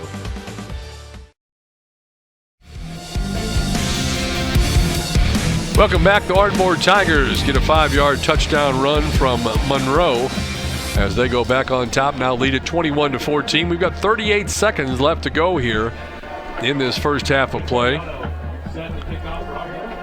Ardmore offense, as advertised, able to move the football on the ground as they have scored in 3 of their 4 possessions.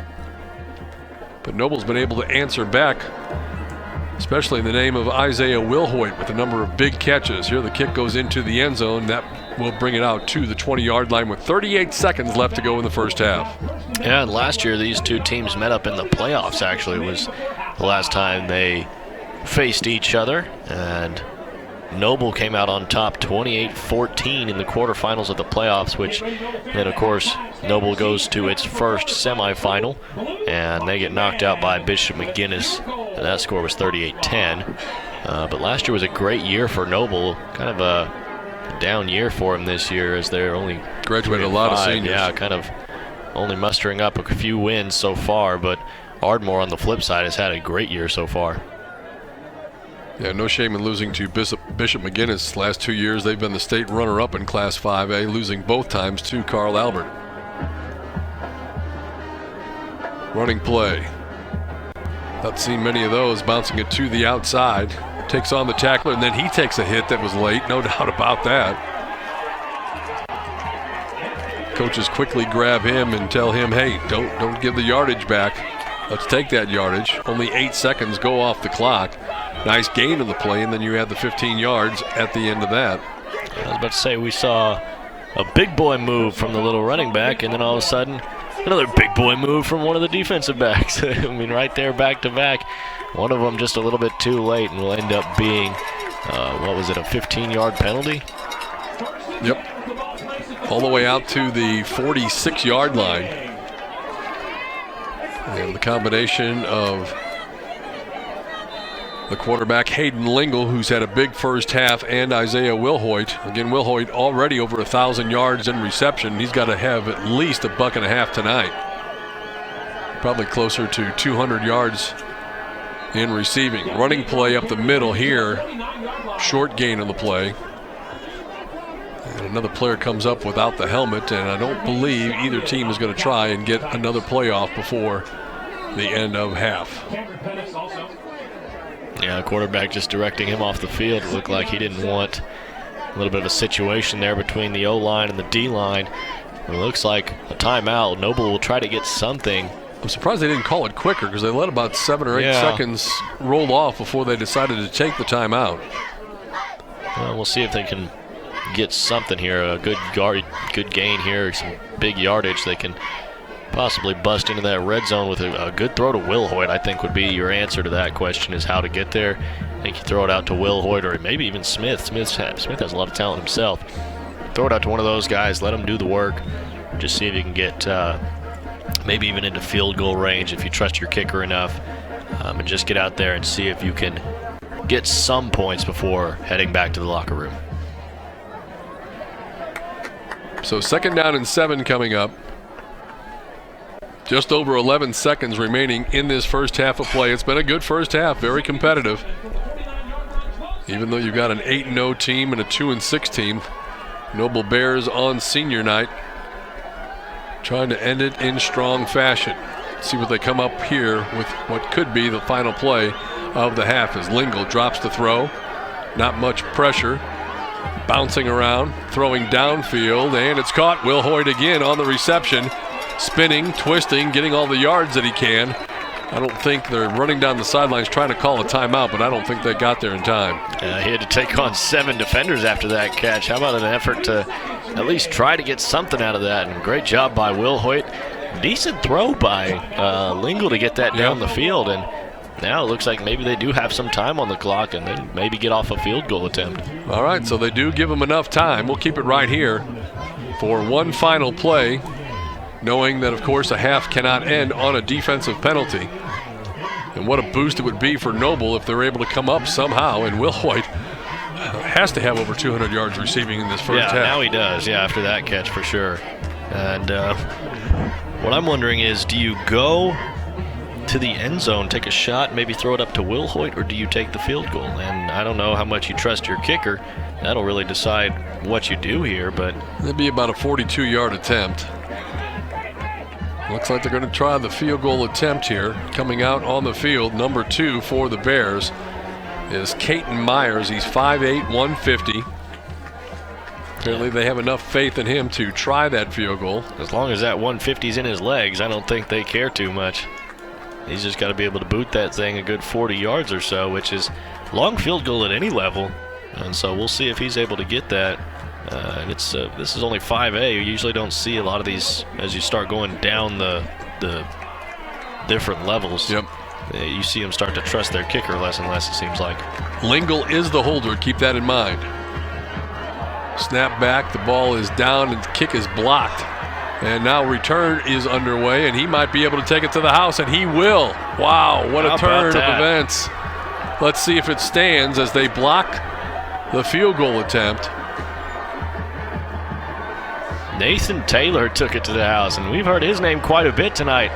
What a way to come up with the play. And we didn't get to see the block. We just expected that kick would go off, and all of a sudden, Taylor's taking off down the field, and he's going to the house.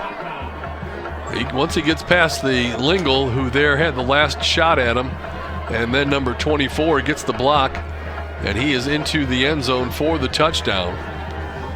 Boy, that's a terrible twist of events. Obviously, with a longer kick, you have to have a lower trajectory to get it that far. You can't pop it up in the air.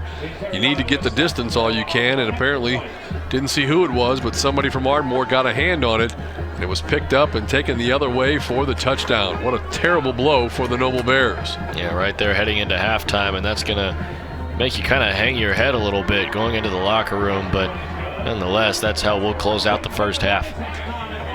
We'll keep it right here for the time being. And there is a look with the football, number 20, Nathan Taylor, as you said, taking it back the distance for the touchdown as the two teams head to the locker room. 28-14 on a blocked field goal attempt on the final play of the half, returned for a touchdown by the Ardmore Tigers. We'll take that timeout. We'll come back, and we'll have your halftime show brought to you by GigaBlast from Cox. Stay with us, everybody.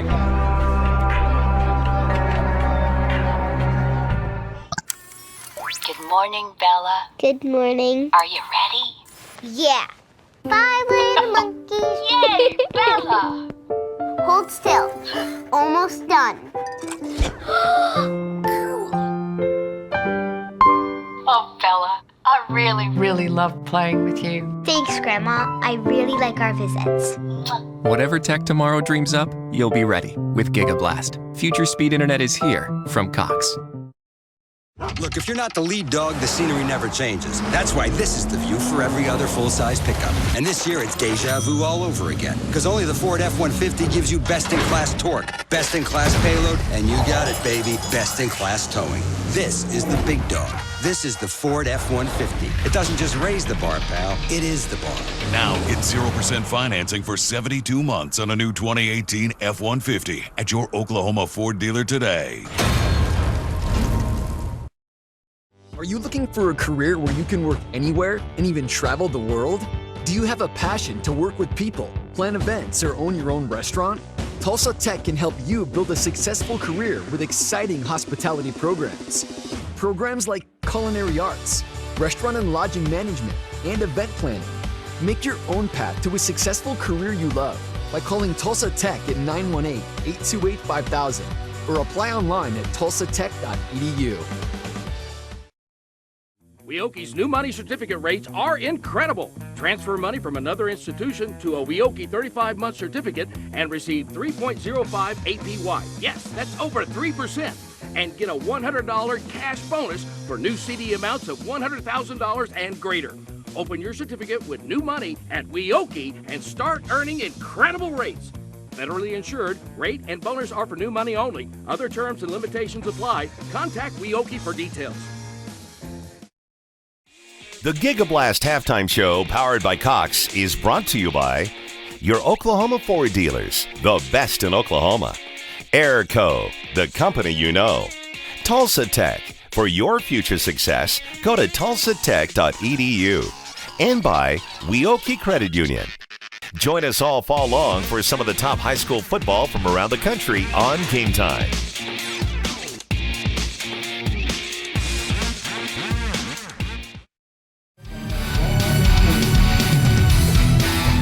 It's senior night at Noble. Tonight, the Noble Bears and the Ardmore Tigers doing battle, and our score says it's 28-14, Ardmore on top, but what a terrible blow for the Noble Bears, who had fought so gallantly in that first half, Dylan. trying to add some more points and make it a 21-17 ball game, and then the worst thing that could happen happened. Yeah, and they did a great job of getting downfield late in that the second quarter, and it was maybe 38 seconds when they got the ball, and they had to move down the field quickly, and then a long pass out to Will Hoyt, which is what I said probably would happen. Get it down near that 20-25 yard line, sets up about a 40-yard field goal, sets up, lets it go off his foot, and as soon as it leaves his foot, one of the Ardmore defenders able to bat it down, and ends up being Nathan Taylor taking it to the house, putting up another 6 points for Ardmore, bringing that score to 27-14, and then the PAT adds on another one, and now it's 28-14 at half. Very close game despite the 2-touchdown differential here. As we mentioned, it is senior night, so you can see the Noble High marching band on the field. And we congratulate them also on a very fine season, as obviously they'll be on the road for their final game of the year as they will play at Southeast. All right, let's take a look at the highlights from this first half of play, and we have plenty of highlights to show you here. This first one is going to be a Noble on a big pass play here, going deep downfield. Yeah, this is where we talked about Smith and Will Hoyt. Looked like they were getting ready to run into each other, so at least one of them came down with it. Great job by Will Hoyt to get his hands up there and snag that football right out of the air. Come down with it for a big 20, 30-yard game. And then the next play on our highlight list here, we're going to see the Ardmore Tigers, as they're going to run a little pitch and get it to the outside and take it in for 6 points. Yeah, great pitch play, just enough to gain the 15, 16, 20 yards, however much it was, to get into the end zone, and able to punch it in, 33, Ian Ross. And then they kick the ball off, and the very first play from scrimmage, the Noble Bears drop deep, and they throw an 80-yard TD pass. And this was the first of Will Hoyt's very embarrassing the defensive back's night, or whatever you want to say. And he did a great job right there, catching the football and then turning it upfield, getting loose, finding the end zone. And Will Hoyt has had himself a night. He really has. Ardmore would then go on the attack again, tied at 7. They get a big run that'll help them set up the next touchdown. Yeah, and that's the quarterback taking off down the field right there, number 8, T-Row Roberts. And we talked about early on in the game that he leads the team in rushing yards. I mean, he is a major talent right there at the quarterback position. So that big run sets them up, 1st and goal, and they're going to take it in for the touchdown from here. Easy pickings. Yeah, straight up the gut, easy run, easy TD, another touchdown for Ian Ross, his second on the night. 14-7 the score as we move now to the second quarter, and then Noble comes up with a big 4th down stop here, get the ball back. Yeah, that one was an interesting play. It seemed like they were trying to fake another Ian Ross handoff kind of pitch play. And then the run kind of goes to that weak side. 3 or 4 Noble Bears snuffed it out, able to read the play and smashed him right there at the line of scrimmage. Even though Noble trailed, they were not giving up by any means, and they once again go to the air for another big play. Another big pass play out to Will Hoyt, just a short route, loses his defender again, and then takes off down the field. I'm telling you, man, he's going to have himself a highlight reel after this night. He certainly is, no doubt about that. All right, let's take a look now as Noble will continue to that drive and then put points on the board, and this will tie things up at 14 apiece. Yeah, he faked the pass and then took off the other side. And the entire defense fades off to that left side when you kind of stare over there and you look like you're getting ready to go for that fade route. So it's an easy touchdown run on the opposite side of the field. And then coming up next, we've got a big play coming up as Ardmore will run the pass play, a little dink over the middle to the tight end. Yeah, that one hit the big guy up top. He was able to pick up another 20 yards or so, get it down at about the 4 or 5 yard line, set themselves up for a touchdown. And then Ardmore will get into the end zone as Monroe on this one will take it in from just 5 yards out. Yeah, untouched, easy walk into the end zone. Looks like he's going for a walk in the park as he finds pay dirt. 21-14 the score. Noble lines up for a field goal to try to make it 21-17 on the final play of the first half, and then disaster strikes for the Noble Bears. Yeah, and it's going to be up to them to answer in the second half to see if this is really kind of that game-changing moment or not. If they're able to come out with some fire, maybe it doesn't matter that much that Ardmore got this play, but otherwise, this could be a big momentum swing, and you could see Ardmore come out and just take over in the second half. Yeah, a couple of defensive linemen back there really quickly. Couldn't quite catch any numbers, but Nathan Taylor ends up with the football, takes it to the house, that long run back, and it's another 6 points for the Tigers. If I'm not mistaken, it looked like it might have been number 32, Milik Ritchie, who got a hand on it. Could be wrong on that, but he looked like he got the big left hand in there and was able to knock it down. And then they get the bounce and take it all the way back to the house. So that's the halftime score, 28-14. We'll take a timeout. Your halftime show brought to you by Gigablast from Cox. We'll check some of the out-of-town scores and the scoreboard when we return. Good morning, Bella. Good morning. Are you ready? Yeah. 5 little monkeys. Yay, Bella! Hold still. Almost done. Oh, Bella, I really love playing with you. Thanks, Grandma. I really like our visits. Whatever tech tomorrow dreams up, you'll be ready with Gigablast. Future speed internet is here from Cox. When Oklahoma weather causes the power to go out, you can be left in the dark. Keep your lights on and your furnace running thanks to a new whole home generator installed by Airco. And right now, save big on a new Kohler system. Call Airco Service today. The company you know. It's that time of year to get your furnace checked. That's right, and our trouble-free guarantee makes it easy. If your furnace breaks down this season, this tune-up's on us. So call Airco Service today. The company you know.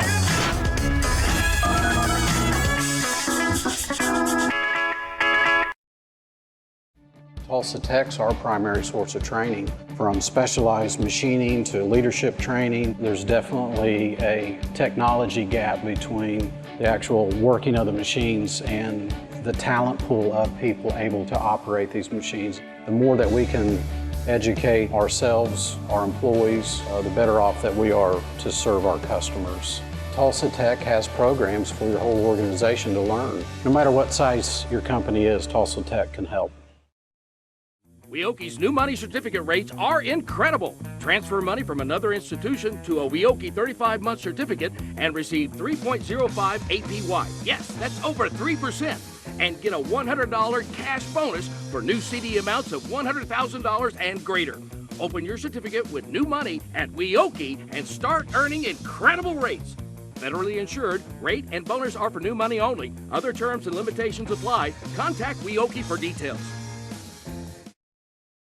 Look, if you're not the lead dog, the scenery never changes. That's why this is the view for every other full-size pickup. And this year, it's deja vu all over again. Because only the Ford F-150 gives you best-in-class torque, best-in-class payload, and you got it, baby, best-in-class towing. This is the big dog.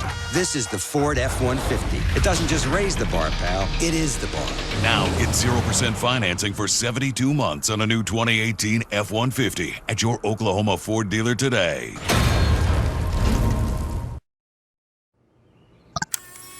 Good morning, Bella. Good morning. Are you ready? Yeah. 5 little monkeys. Yay, Bella! Hold still. Almost done. Oh, Bella, I really love playing with you. Thanks, Grandma. I really like our visits. Whatever tech tomorrow dreams up, you'll be ready with Gigablast. Future speed internet is here from Cox. Welcome back, everybody. It's your Gigablast from Cox halftime show. 28-14 our score. Ardmore Tigers, number 2 in the state in Class 5A, leading the Noble Bears by a score of 28-14. Steve Marshall along with Dylan Rivera bringing you all the action tonight on YurView. Thanks for joining us this evening.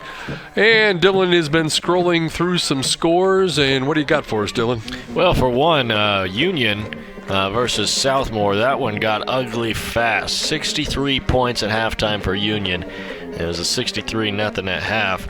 I believe now it might be 65-0. One thing that's kind of gone on that's been pretty interesting about, we mentioned earlier on, Bishop McGuinness 7-1 right now. Guthrie 7-1. And right now that score sits at 21-13. Bishop McGuinness leads, but that one's late in the third quarter. We could see things change there. That one's an interesting ball game.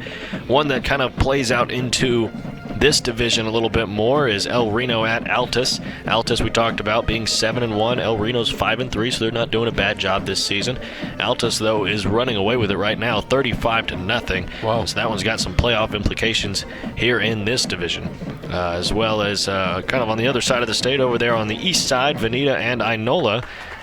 Both teams 5-3. Veneta 31, Inola 21. That one's about to start the fourth quarter.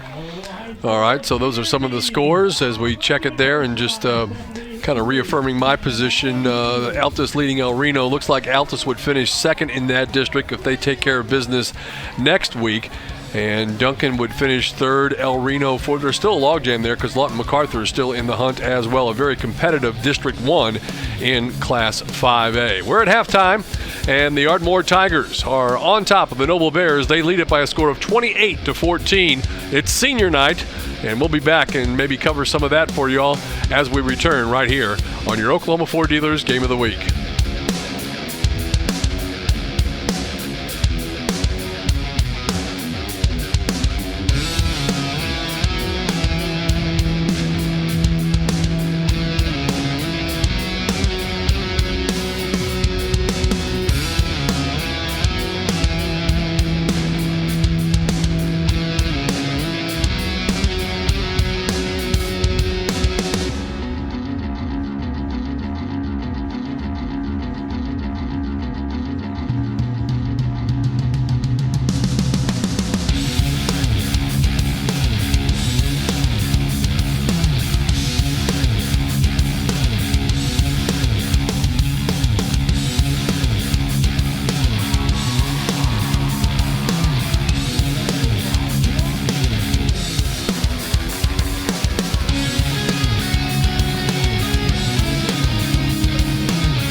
money certificate rates are incredible. Transfer money from another institution to a Wyoke 35-month certificate and receive 3.05 APY. Yes, that's over 3%. And get a $100 cash bonus for new CD amounts of $100,000 and greater. Open your certificate with new money at Wyoke and start earning incredible rates. Federally insured, rate and bonus are for new money only. Other terms and limitations apply. Contact Wyoke for details. Good morning, Bella. Good morning. Are you ready? Yeah. 5 little monkeys. Yay, Bella! Hold still. Almost done.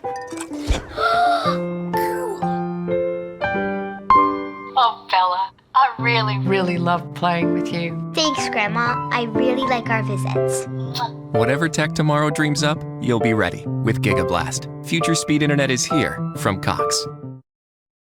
Look, if you're not the lead dog, the scenery never changes. That's why this is the view for every other full-size pickup. And this year, it's deja vu all over again. Because only the Ford F-150 gives you best-in-class torque, best-in-class payload, and you got it, baby, best-in-class towing. This is the big dog.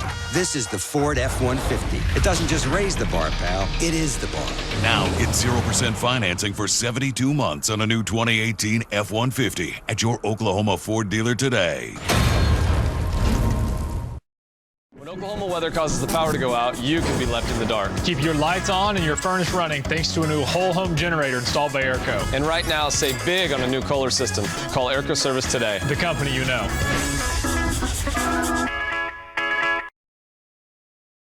It's that time of year to get your furnace checked. That's right, and our trouble-free guarantee makes it easy. If your furnace breaks down this season, this tune-up's on us. So call Airco Service today. The company you know.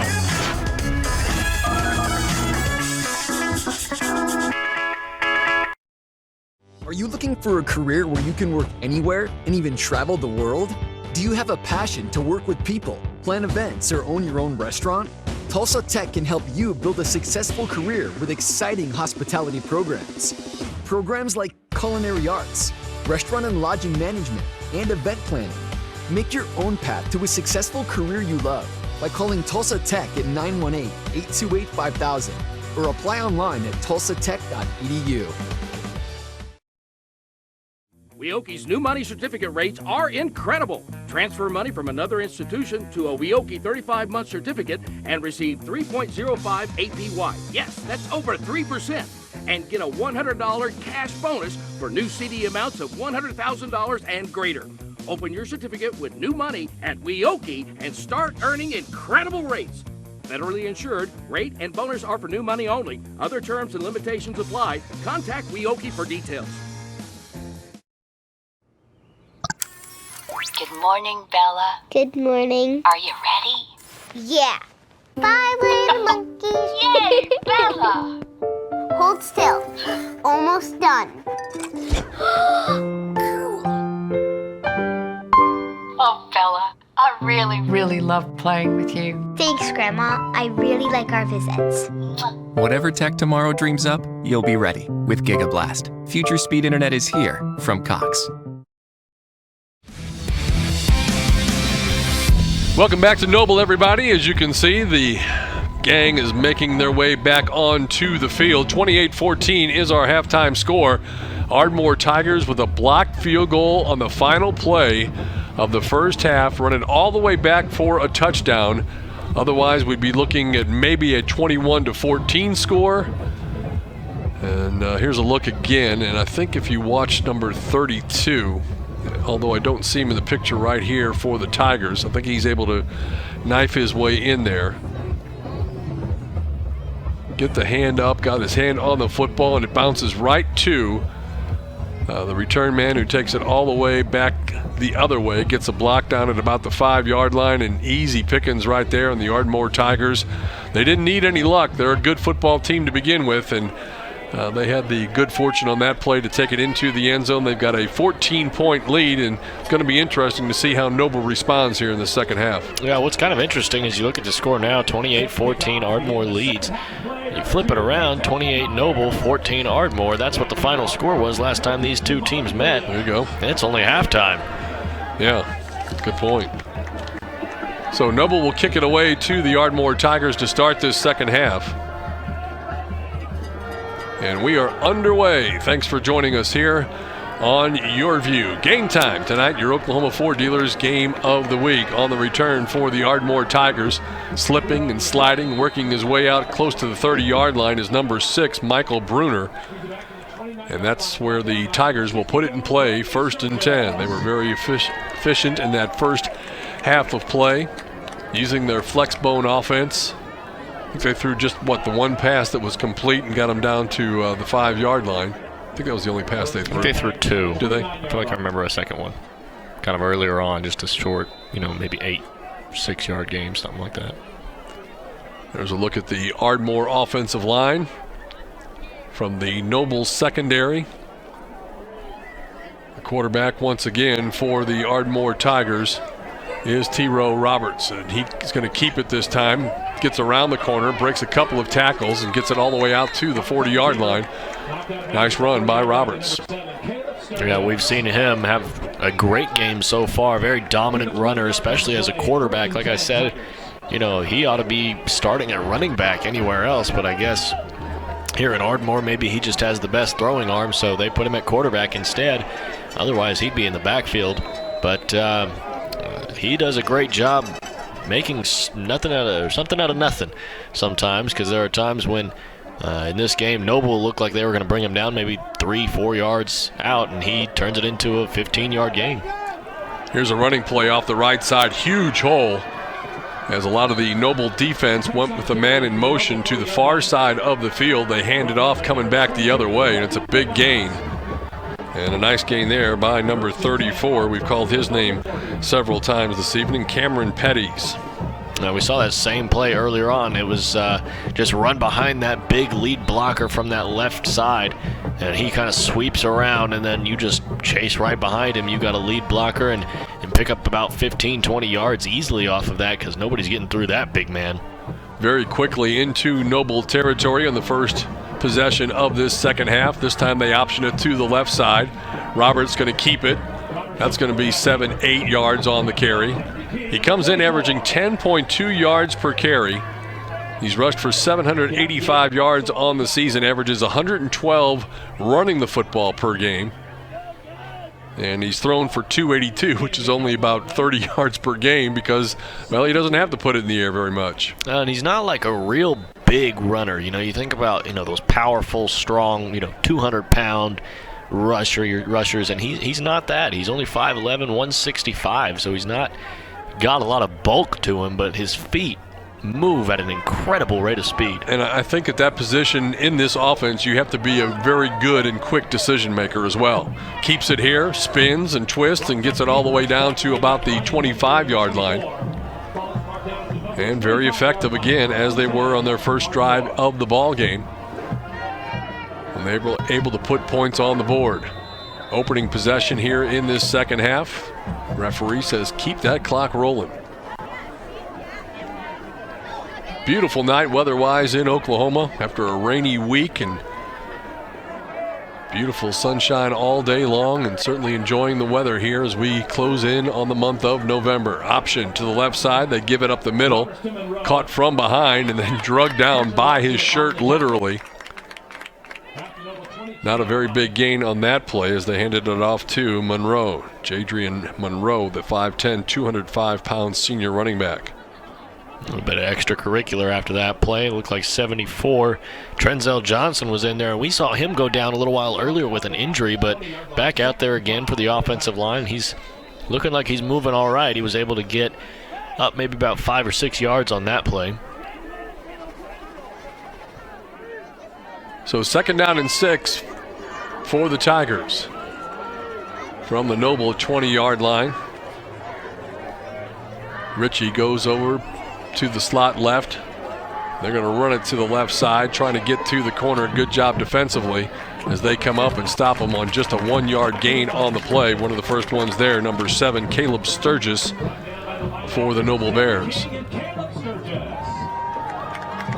Going back to the weather, it's starting to get around that time that I think I like the least is when it's really cold in the morning, talking about like 40, 45 degrees.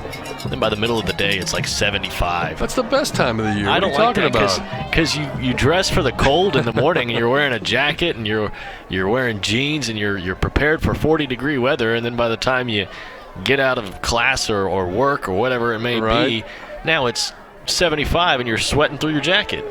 Man, life is tough. Running play to the left side, going to get inside the 20. Good job again by the Noble defense, and that's going to bring up 4th down and short. And anytime you can stop this Tiger offense, you're doing yourself a very good job. They stopped them once on 4th down in that first half, and they're going to have to try and do it again here. See where they spot the football and how far they have to go. It looks like 4th and about 3.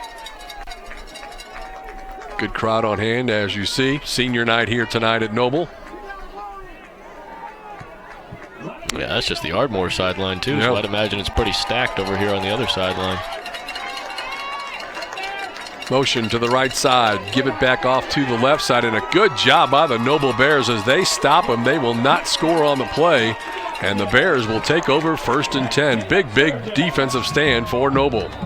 68's lost his helmet a couple of times now. I wonder if this time it actually got to him. Maybe somebody hit him on the head after his helmet came off or something. But he seems to be in quite a bit of pain Hunter as is right now. Hunter Largent is the young man down there. Big number 68. 6'2", 315. He's a junior. Seems to be holding that shoulder. Maybe got it caught underneath and got it pulled or something. All right, we're going to take a timeout. When we come back, Noble makes a stand on the opening possession of this second half of play. They'll have the football when we return. Look, if you're not the lead dog, the scenery never changes. That's why this is the view for every other full-size pickup. And this year, it's deja vu all over again. Because only the Ford F-150 gives you best-in-class torque, best-in-class payload, and you got it, baby, best-in-class towing. This is the big dog. This is the Ford F-150. It doesn't just raise the bar, pal. It is the bar. Now get 0% financing for 72 months on a new 2018 F-150 at your Oklahoma Ford dealer today.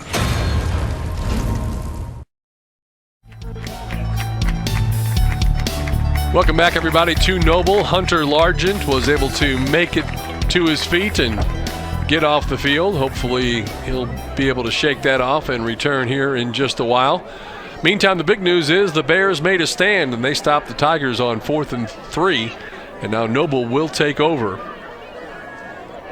And you always play what could have been, what might have been, had they tried to go for that last touchdown before halftime instead of trying to kick the field goal. The field goal was blocked, returned for a touchdown. Otherwise, we're looking at a one-score game. As it is, they trail by 2 touchdowns as Hayden Lingle, the quarterback, drops to throw on the first play from their own side of the field.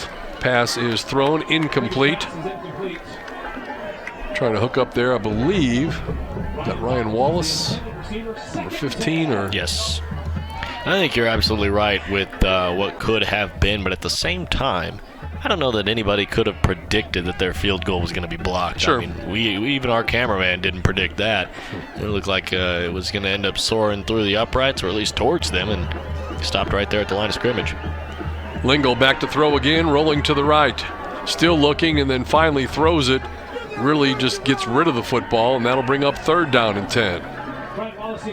Yeah, see, and this is the danger you play with just being able to pass the ball, not really being able to pick up any yards on the ground. His defense is able to kind of predict pass play, and if they're able to get some pressure and flush him out of the pocket, maybe send a linebacker on a blitz or something, it makes it tough for Lingle as he's got pressure all around him, and he's got to find a wide receiver. And if that defensive back is doing a good job covering his man, it makes it tough for Lingle.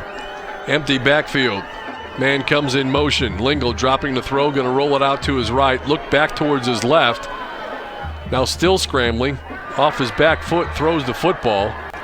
And it's incomplete, out of bounds, and that'll bring up a 4th down. So 3 pass attempts by Noble.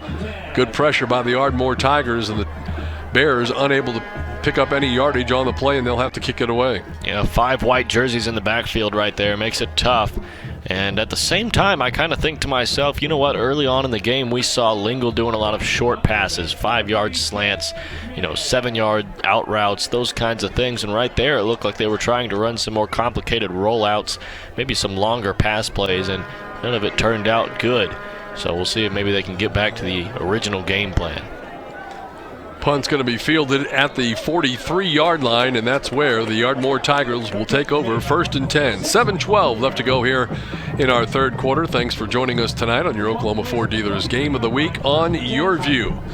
Don't forget to go to YurView.com to check the replay of this game, replays of many of the games that we've called throughout the course of the season. And next week, we've got another really big game to tell everybody about, as it will be Del City taking on Stillwater. Yeah, two teams, like I said earlier, two teams we've seen so far this season. If you've been with us for most of the year, both teams, ton of talent. Del City's got athletes from quarterback to tight end to wide receiver to running back. I mean, they're just some quick kids out there, and Stillwater's got the arm of Gundy and the hands of Bland carrying them.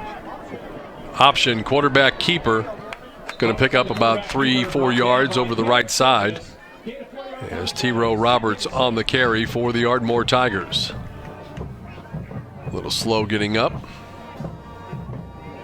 Well, and he ought to be able to get up slow considering how much he runs the football, how much he's taken a hit.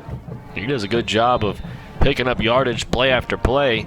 These defensive linemen, these linebackers, these defensive backs, they're getting some big hits on him. Eventually that's going to wear you down. You're going to start to get up, a little slower. 2nd down and 7 for the Tigers.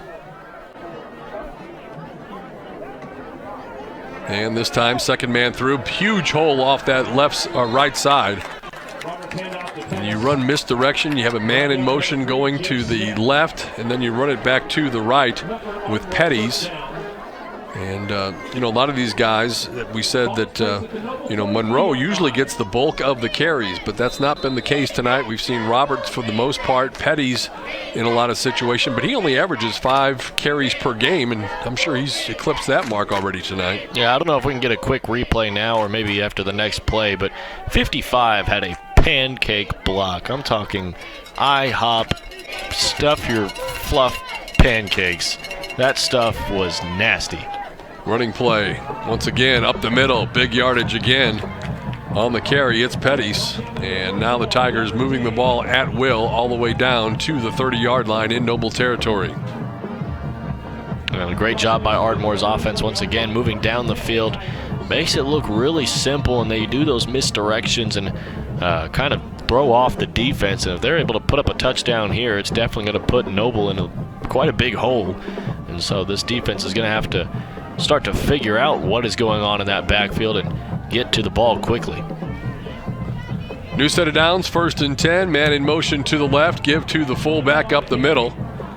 On the carry is Monroe, and he goes forward for about 3 or 4 yards on the carry.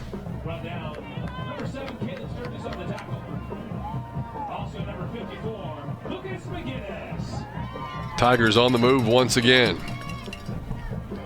trying to put Noble away. Fast-moving third quarter play already down to just 5 minutes left to go. Noble got a stand and held their ground on the first possession for Ardmore. They need to do it again. Easier said than done.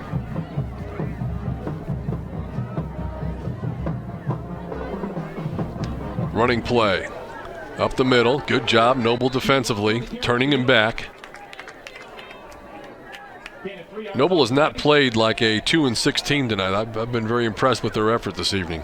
Yeah, and 2-6, but one thing that's kind of interesting about that, both of their wins have come at home. They're 2-2 at home, and so I wonder if maybe that home field advantage already gives them an edge. And then on top of that, you add on senior night, they got quite a bit of motivation to win here in Noble. So 3rd down and 3 coming up. And let's see how they play it here. Motion to the left. Give it on a play that has worked all night long. Hand it off to Petties. And they fake it to the left. The motion goes towards the left, and then they run it back through the right. And just a huge hole seemingly every time they've run that play tonight, Dylan. Yeah, and every time you put that lead blocker out in front of what's already a strong running back, you're going to end up picking up a good 15 yards almost every single time, and that's tough to stop, especially when you get the right motion on that offensive line. You hit the right hole. If everything goes right, it's 15-plus every time out. So 1st and 10 for the Tigers at the 14-yard line in Noble territory. Give up the middle. And that's going to be another 4 or 5 yard gain. Just pounding and just grinding, and you know that's got to be tough on the defense to try and fight it off every single play. Yeah, when you're constantly getting worn down by run blocking and the runners coming at you full-fledged, you know, they've got momentum. It kind of wears you down a little bit, and you're constantly backpedaling, it seems like, and that can be a little bit of a momentum killer, I guess you could say, as Noble will constantly be backing up. It makes them start to think, oh, we need to start getting some stops. Once again, they run it to the right, and once again it works, and into the end zone for the touchdown is Cameron Pettis as he finds pay dirt. And that's I mean, the way that they run that play and open that hole off that right side is truly amazing.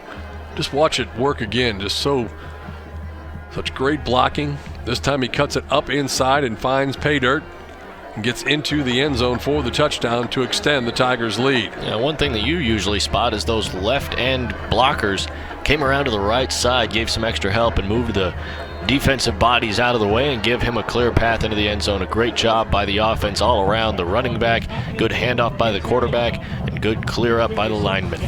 All right, so the Tigers extend their lead, now on top, leading it by a score of 35-14. We'll take a timeout, return on your Oklahoma Ford Dealers Game of the Week. Stay with us. Are you looking to build a career in the high-demand and high-paying field of construction? What are you waiting for? Tulsa Tech offers affordable, hands-on training in state-of-the-art facilities. Great training that can give you confidence. Get trained in fields like carpentry, electricity, HVAC, masonry, and welding. To learn how Tulsa Tech can help you make your own path to a successful career, call 918-828-5000 or visit tulsatech.edu. Ardmore Tigers starting to impose their will on the Noble Bears, who have played a very tough game tonight. Score would not indicate it. If you're just joining us, it was a block on the final play of the first half. Ardmore blocked the field goal attempt by Noble and ran it all the way back for the touchdown. And that made it 28-14 when it looked like it was going to go in 21-14, a one-score game at the halftime intermission. Right now the score 35-14. As we take a look at the rankings in Class 5A, Carl Albert unbeaten is number 1. These Ardmore Tigers are number 2. Collinsville from the east side is unbeaten at number 3. Then you have Altus at number 4. Bishop McGuinness at number 5. Tahlequah is 6, followed by Guthrie, Tulsa Kelly, Duncan, and Claremore. And if you had to make a guess, obviously you're going to probably pick most of those top 5 teams to make it into the Final Four or the championship final. You got to like Carl Albert. You got to like what you've seen with this Ardmore team. Don't know as much about Collinsville this year as, you know, the year they went to the state finals and lost to Altus back in 2015. But they always have a lot of talent. Here's a screen pass thrown by Noble and a nice pickup. That's going to get out across the 45 to about the 47-yard line. And then you throw McGuinness in there. They have a new first-year head coach after Justin Jones left and went to Norman North. Guthrie, their only loss was to Carl Albert, and they're playing Bishop McGuinness tonight. We might check in on that score again a little bit later on. So 5A is going to be very interesting going down the stretch. Absolutely. It's a very interesting road. You got a lot of really talented teams, and I think that one's going to shape up to be probably one of, if not the most interesting playoffs in all of the state. Yeah, 5A the last 2 years, it's been Carl Albert winning the state championship, beating Bishop McGuinness in each of those years. And then you mentioned some of the other classes in 4A. Tuttle's number 1, Podo, Broken Arrow number 3, Bethany 4, Clinton 5, and Blanchard 6. We've seen Tuttle, Bethany, and Blanchard this year as Noble goes up top and goes deep. to Will Hoyt, and that's really the first time they've tried going his way. You can see the coaches looking for the interference call. Even I wanted it. I'm sitting here thinking to myself, it looked like there was quite a bit of contact, and the ball hadn't quite gotten there yet. Kind of like did a Superman dive into Will Hoyt's chest and somehow got away with it. That'll bring up a 3rd down and 10. Talk more about those rankings in some of the other classes. We've been fortunate. We've carried a lot of these top 10 teams that'll be fighting for state championships on our game of the week here on YurView. Pass to the near side intended for Will Hoyt. That's incomplete. That'll bring up a 4th down situation. There's a flag on the play. I don't know if he just lost his glove or hurt his hand at all, but there's a roughing the passer play in the backfield, and so they'll end up picking up some yardage anyway. But it looked like that pass was a little underthrown. I don't know if that was maybe on purpose just to get rid of the ball or if that was just an off-target pass play. But nonetheless, they'll pick up some big yardage here from the penalty. That'll be enough for a 1st down and keep the drive alive. 2:04 left to go here in the 3rd quarter. Class 3A, Heritage Hall is number 1. John Marshall, we've seen, covered one of their games earlier this season. They're at number 2, and Kingfisher, who we also covered, is ranked number 5 in Class 3A. Lingle dropping to throw. Blitz is on, grabbed by the collar and thrown to the turf. Big number 77 for the Ardmore Tigers. That is Satani Lemecki, 6 foot, 286, a senior.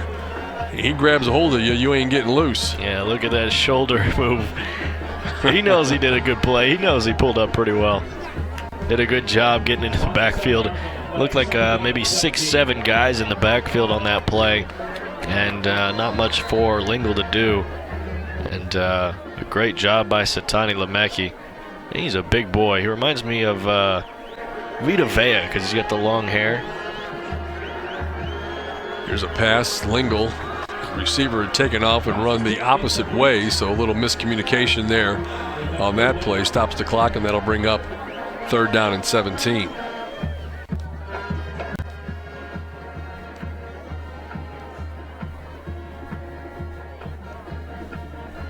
Minute 19 left to go here in this 3rd quarter of play.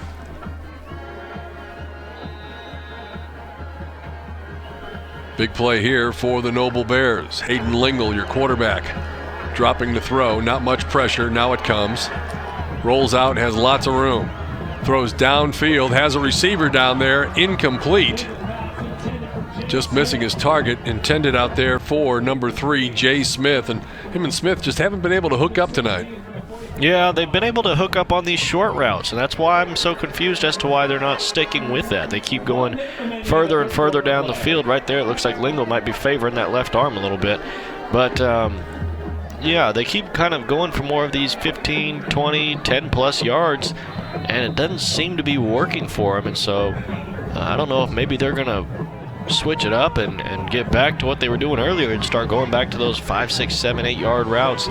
But as of right now, this second half hasn't been pretty for this offense, and a lot of it has been those long pass routes haven't been complete. Flags come out as a player was still coming onto the field. Not sure if the other guy got off in time, but that's going to be against Noble. The ball is down on the punt at the 18-yard line in Ardmore territory, but we got to check the flag first. Yeah, like you said, obviously he wasn't on the field completely yet. He's still jogging onto the field, still getting set. Ball snaps. And so I'm wondering, what was the offense thinking there? What was the special teams thinking snapping the ball already? He didn't seem to be in a hurry to get set either. No, that too, yeah. First and 10, Ardmore from the 18-yard line. So they're walking down as though the kick is going to stand. Huh. Interesting, because he was actually running towards getting into position and certainly did not get into position. Can't believe there wasn't a false start call on that or something, but either way. A penalty flag was thrown. Yeah. I saw one come out. So. Sure. Quickly onto the field for the Ardmore Tigers, number 18, Darius Chapman. bringing the play in from the sideline. So it's Ardmore ball at the 18-yard line in their own territory. I wonder if maybe that penalty would have caused a re-punt, and if they re-punted, maybe it would have pinned them deeper. Could be. And they said, you know what, we're already nearly at the 20-yard line. Let's just take it where it's at. Running play to the left side. Not much there as the clock continues to wind down. Tigers, of course, more than likely not going to put the ball in the air. This is their recipe for victory. Run hard, take care of the football, work the clock, and tire out the defense. And that's worked to a T so far. And this Ardmore team looks pretty confident. They're dancing over there in the huddle. They think they've got the win in the bag, but Noble obviously still has a quarter to play, and it's not out of the question. It's only a 3-touchdown lead, so it's not impossible to climb back into it. All right, we head to the fourth quarter. Ardmore Tigers on top of the Noble Bears. Our score 35-14 on your Oklahoma Ford Dealers Game of the Week. We'll be back. Weoki's new money certificate rates are incredible. Transfer money from another institution to a Weoki 35-month certificate and receive 3.05 APY. Yes, that's over 3%. And get a $100 cash bonus for new CD amounts of $100,000 and greater. Open your certificate with new money at Weoki and start earning incredible rates. Federally insured, rate and bonus are for new money only. Other terms and limitations apply. Contact Weoki for details.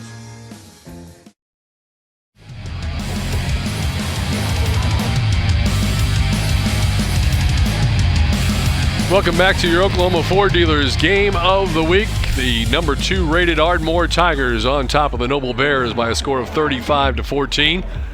Ardmore has the football as we start this fourth quarter of play. Interesting how close News OK gets sometimes with these scores.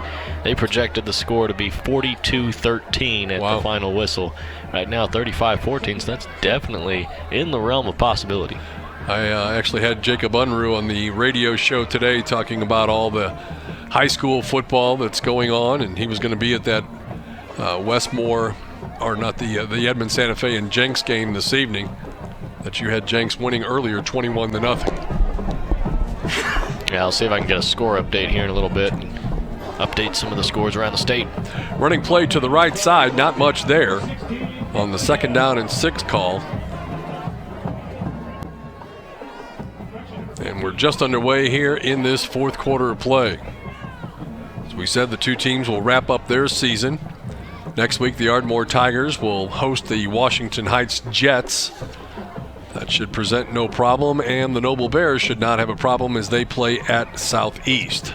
Final game of the season for the Bears next week. The Ardmore Tigers, of course, hoping to play several more weeks and get deep into postseason play.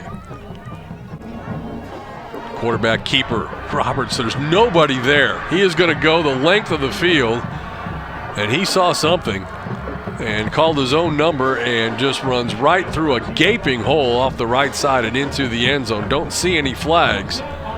And the Tigers extend their lead as Roberts takes it to the house. And when he turns on the Jets, you just see him fly. I want to know what his 40-yard dash time is. You can just see him take off, and as soon as he starts getting around the 10 or so, he starts to let up a little bit. But you see that track star finish. I was going to say, he looked like a sprinter in the way that he ran, and then he broke the tape, so to speak, as he got across the finish line. So wouldn't be too surprised if he's not also a performer on the Ardmore track and field team, which is always a very good squad.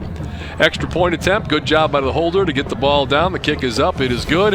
And with 11:08 left to go in our ball game, the Tigers now comfortably on top. They lead Noble 42-14. During Ford SUV season, find out why more people come back to Ford than any other brand. We're gonna kayak, mountain bike, rock climb, zip line. First, let's get out of the city. Yeah. Oh, then hang gliding. Oh, you're on your own. Keep your adventure on track with Ford, the brand with the most J.D. Power Initial Quality Awards. Now during Ford SUV season, get 0% financing for 72 months plus $1,000 bonus cash on Escape. See your Oklahoma Ford dealer today. Long touchdown run for the Ardmore Tigers and their quarterback, T-Row Roberts, taking it the length of the field, and now Ardmore comfortably on top in what was a close game. Now on top, leading at 42-14. Yeah, 21-14 at one point, and it looked like it was going to be maybe 21-17. And then all of a sudden, the blocked field goal attempt has just completely flipped the momentum. Ardmore has come out to this second half with a lot more kind of just juice behind them, I guess you could say. And Noble, I would say that they're playing well, other than the fact that it seems like they're going for a lot more of these long balls, these big shot plays, instead of just sticking to their guns and going for these short yard routes, and it's kind of costing them right now. Noble fields the kick at about their own 17-yard line, does well to get out to about the 20. And that's where the Bears will put it in play, 1st and 10. With 11:02 left to go in our ball game.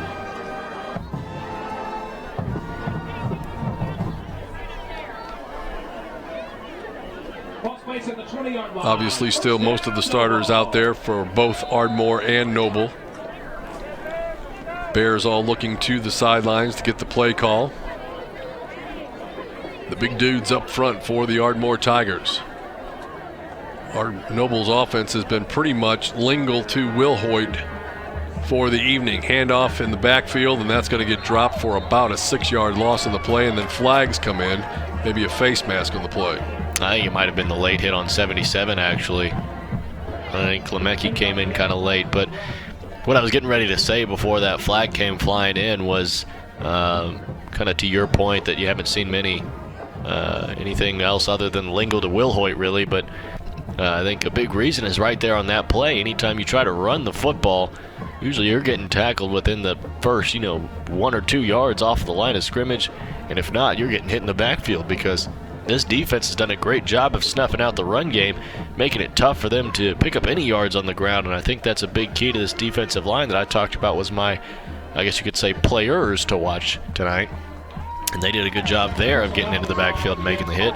Obviously, Lemecki comes in a little bit late, and they'll end up getting positive yardage out of it anyway. So they'll get they won't actually get the first down. It's going to be second and about 1, 2 maybe, for the Noble Bears. Hayden Lingle, the quarterback, takes the snap, drops the throw, going up top, looking downfield for Wilhoit, and there he is again. Wilhoit coming down with the reception. They cannot guard him. And now a flag comes out. I'm sure that's on Wilhoit, because it looked like Wilhoit was more in the ear of number 7 for Ardmore, Creed Cox. But Cox has been in their face all night. He's been just jawing at these receivers. But at the same time, I can't understand really why, other than the fact that his team is winning. He doesn't have a whole lot that he can argue, because Wilhoit's been torching him. Yeah. He's got a 250 plus probably now. Yeah, he does. And you also have to wonder why he would engage, and here's the call from the official. Yeah, it is against Wilhoit. Unsportsmanlike conduct. He was just constantly been jawing at Cox, and Cox has been really giving it to him is what it is, and there you can see he's not even at the play, but as soon as Wilhoit gets up, he starts saying something to Cox about it. Not a very smart play. You've had a great game. Just continue on that road, but he just couldn't resist getting in the jab, figuratively, not literally. That's one thing that always makes me mad whenever I'm watching football and I see players start to fight. I mean, you can't do anything but push each other, so it looks like a sumo match. Cause you can't hit him really, because you're going to hit pads or a helmet, and you're just going to hurt yourself. So break your hand. Yeah, it just turns into, like I said, like a sumo match. Everybody just shoves each other. They get the first down off the play. Now here's a running play. Reverses field, and looks like he's going to go somewhere, but then he is waylaid there, and it's Lemecki once again. And if he gets a hold of you, you're going down. That's a big kid, too. I mean, we talked about 6'5", 300 Ethan Phillips, and not to be outdone, Satani Lemecki, 6 foot, 286. That's a big kid.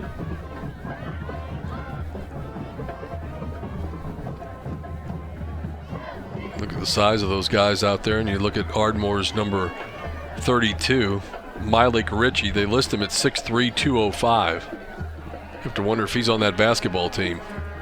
Yes!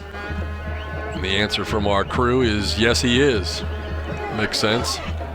Throw back the other way downfield, wide open.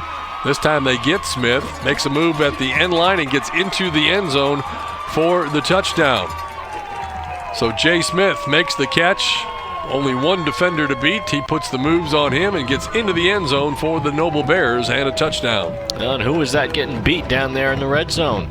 Number 7, Creed Cox, out of position. Comes back over. Misses the tackle there too because Jay Smith has the momentum. And this is what I'm talking about. I don't know what he's got to talk about because he's been getting smoked all day. That defensive back unit, that secondary, I mean, this offense has been able to find a lot of success against them. That's the first time that I've really seen the long ball work in the second half. I'll give them that. But for the most part, this passing offense has done a great job.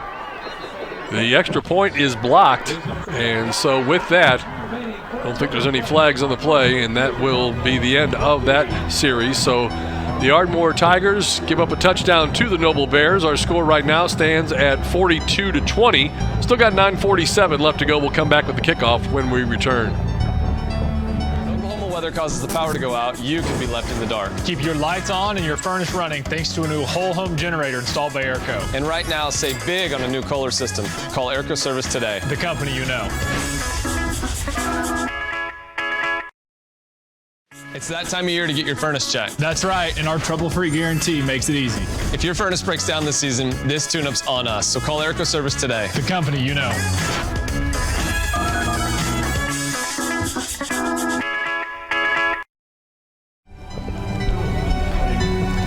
Well, the Noble Bears are not going to go down without a fight as they get the touchdown pass from Hayden Lingle, as he's able to find Jay Smith downfield. 42-20 our score. Still 9:43 left to go in our contest.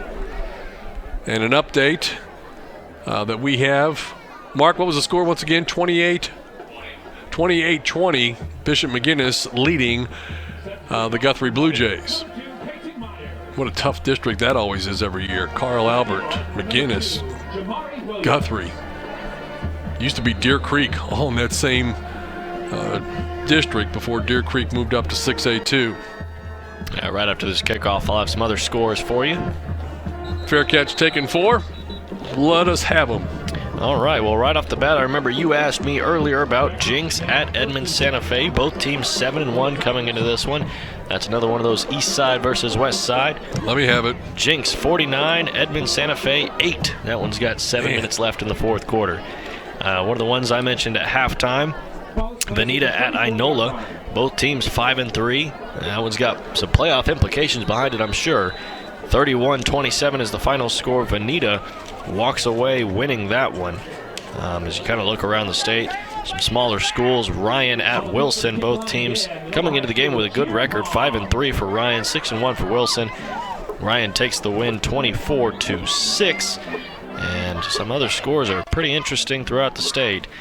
Westmore, Norman, that one got high scoring. Norman's up 48-42. Wow. That would be a bit of an upset. Norman trying to keep their playoff hopes alive, I believe. Yeah, 4-4 right now. All right, so Ardmore fields the kickoff, and they will start this drive from their own 26-yard line. And if everything goes the way Ardmore wants it to, sure, they'd love to break one for a long run, but what they want to do mostly is eat up the clock. Checking in on defense for Noble, we see number 55 making a late appearance. That is Hayden Tenner, 6 foot 185. Certainly looks bigger than that. Running play right side. And brought down in the backfield. Good tackle out there by number 7. That's Caleb Sturgis. Not too many places to go when you got guys hanging all over you. Third down 15 coming up for the Ardmore Tigers. Looking to push that record to 9-0.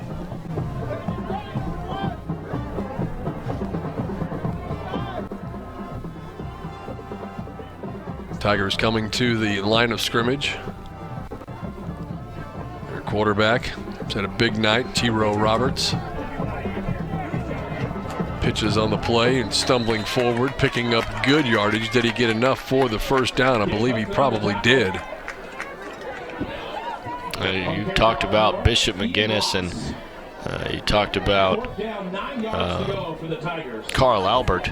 Ardmore going into this playoff series probably undefeated, and so barring any changes, they could be on their way to possibly getting into that state championship game and looking for that 5th state title.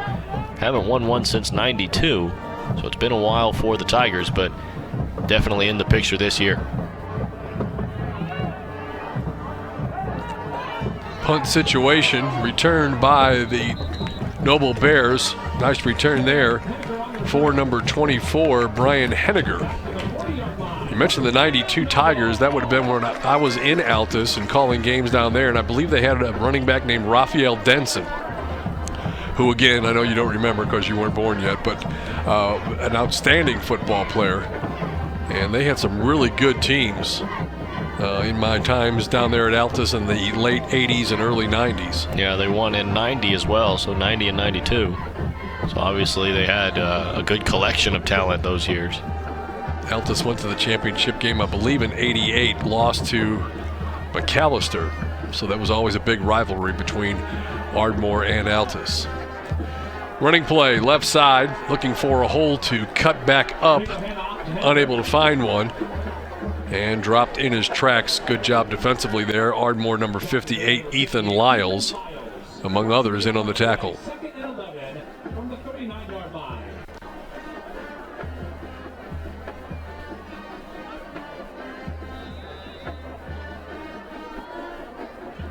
Just under 7 minutes left to go in our contest here this evening. Thanks again for joining us. Don't forget, next week we have 6A2 action. 2 playoff-bound teams, Stillwater Pioneers and the Dell City Eagles. Should be a good contest here on YurView next week.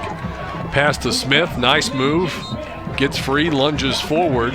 You're going to spot him out of bounds at the 47-yard line. I think that's a poor spot right there. I think it should probably be up another yard or two. It looked like he stretched his arm out and maybe got a little further, but don't know if maybe a foot came down or what.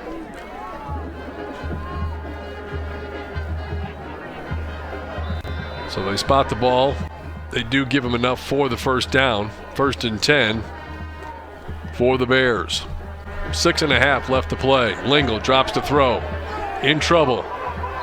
Looked like he maybe fumbled the football. He was rearing back to throw the ball, but I don't know that he ever got into the throwing motion. Either way, it's ruled incomplete. And he's been favoring that left hand quite a bit tonight. You can see he's kind of holding it almost like he's got an invisible cast on right now. He doesn't like the feeling he's getting from that left arm, but luckily he's a righty, so he's still able to be out there and throwing the football, but I imagine he's going to be checked out right after the game by the trainers. Let's see if he's able to go for next week. So 2nd and 10 now for the Noble Bears, as they refuse to go down even though they trail by 22 points. Handoff up the middle, tried to mix it up a little bit since they had been throwing so much, but Ardmore would have none of it. He is swallowed up every time they handed the ball. He hasn't gotten more than maybe a few yards. And right here, looks like the referee might be sending 74 off the field. Yeah, the referee came in, white hat came in and pointed to the sideline, and all of a sudden you saw Trinzel Johnson start going off. I wonder if he kind of enforced that there. I don't know if he lost his helmet maybe. No, he looked like he was just getting into it with some of the Noble players. Here's a pass to the near side. Pass is caught. Reception made there by number 15, Ryan Wallace. Not much of a gain on the play. Forward progress gives him a couple extra yards, but great job by at least, bringing that ball in. Does a good job catching it. But after that, it was all defense. A quick job of being there. Jamari Williams, a quick hit right after the catch. So that'll bring up a 4th down and 7 for the Bears. And even if you're holding out the least bit of hope, you got to get this first down here. Lingle throws, has a receiver, and that was nearly a pick six. Read it perfectly, just didn't hang on to the football, and he knows it himself. The defender on the play, number 6, that would be Michael Bruner, had a golden opportunity, but it falls incomplete nonetheless. It'll be Ardmore taking over on downs. I think that'll bring Noble's season here at home to a close, as they will probably end up just running this clock for the majority of the clock at least. Probably run it out. 5 minutes left to go. I'd be surprised if there was more than maybe a minute or two left after this Ardmore possession, the way they run the football. And if they're patient, they'll wait even longer before they snap the football. Right around 5 minutes exactly left to play in this ball game. And don't forget to check out YurView.com during the week. We also have the podcast that gives you the latest updates in recruiting news from Jeremy Crabtree.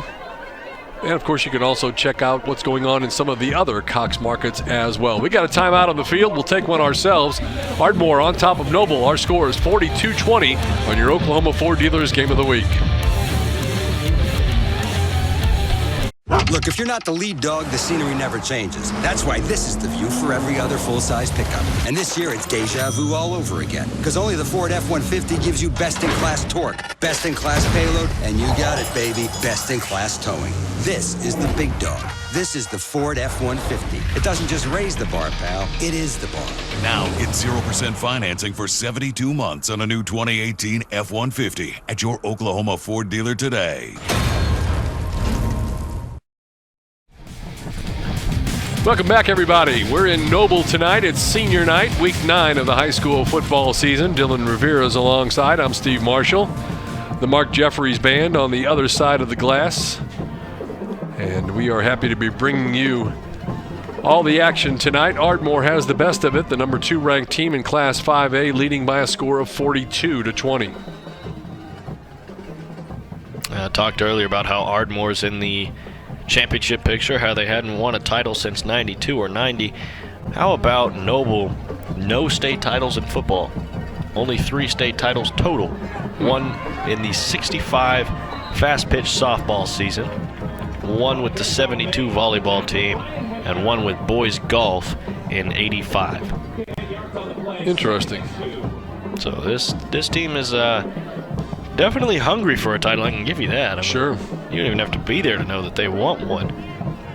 I'm sure this fan base is clamoring to see a championship somewhere, because it's been, oh man, much past my time, as you would like to probably put it. Right.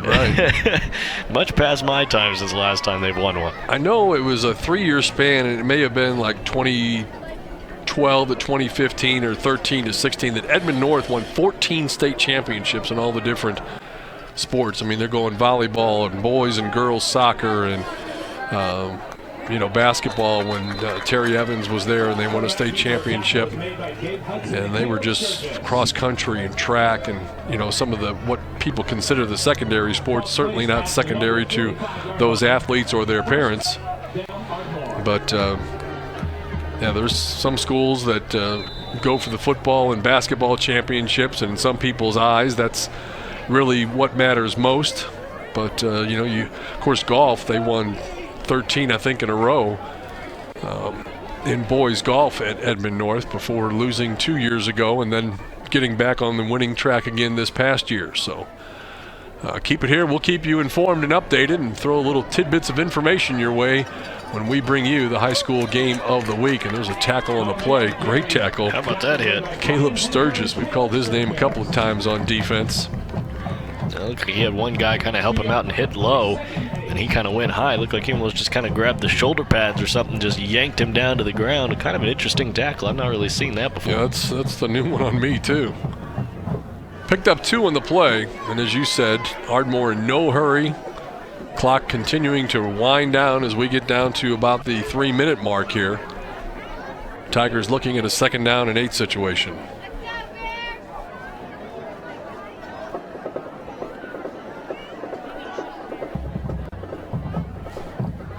Little pitch play going to the right side. Petty's on the carry. Gets inside the 40-yard line. Good tough run.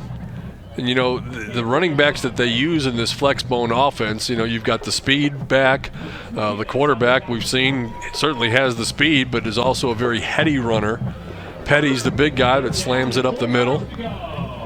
So you've got guys to fill those roles as you would necessarily have. And you know, when you look back and you watch the Sooners of old when they ran the wishbone attack, and when it was running right, you know, you don't practice. You don't play anybody. Of course, now in this district, you play Ardmore and you play Altus because they run the same type of offense. But usually for the rest of the year, you've got 1 week of preparation to get ready for an offense like this. Absolutely. And you and I had this conversation once when we saw the wishbone offense right at the beginning of the season. I think it was week 0 we broadcasted. There was a wishbone offense in play. And we talked about, you know, do you really sit there and prepare for it? Do you really kind of work on it for, you know, some extended period of time, or do you just kind of, you know, a few days out, you know, before the game, start drilling it into your players and start saying, hey, we got to start focusing on what's coming up in this week, and we got to figure out how to stop it? And do you really kind of go through it? Do you really watch a lot of film? Do you know, what's too much, what's too little as far as just playing one team? Yeah, if you have a tough opponent the week before, you have to spend all your time on that tough opponent before you play against a team that runs this flex bone or wishbone type offense. Absolutely.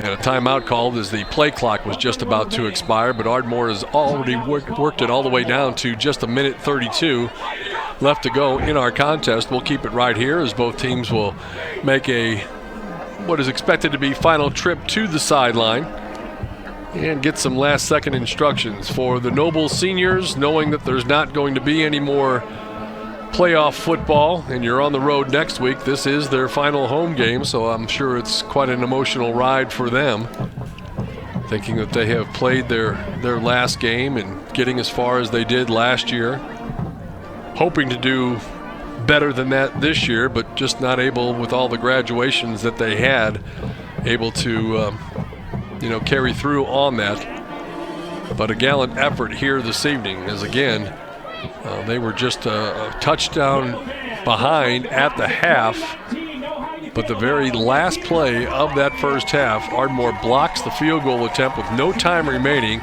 They block the kick and then run it all the way back for the touchdown, and instead of it being 21-14 at half, it was 28-14 at half.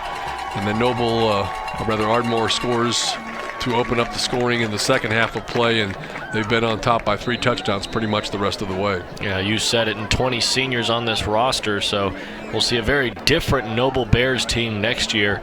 Will Hoyt, one of those big names. Lingle is a senior. Sturgis, some of the names that we've mentioned quite a bit tonight, and so we'll see if Noble's able to come out and kind of maintain a similar record, maybe get better, or, as tough as it could be, do you end up getting worse? Running play up the middle, picks up a couple of yards. And they should have to snap the ball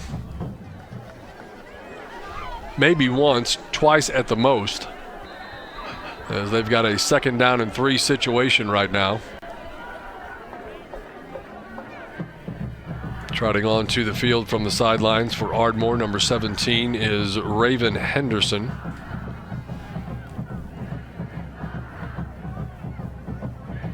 It looks like now they'll just be taking a knee for the rest of the game.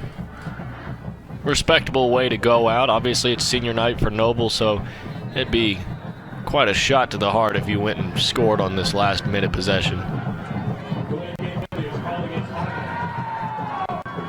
So they're going to assess the penalty, line it back up, and once they get all set and ready to go, they'll go ahead and restart the clock, seemingly having to stop it just one more time.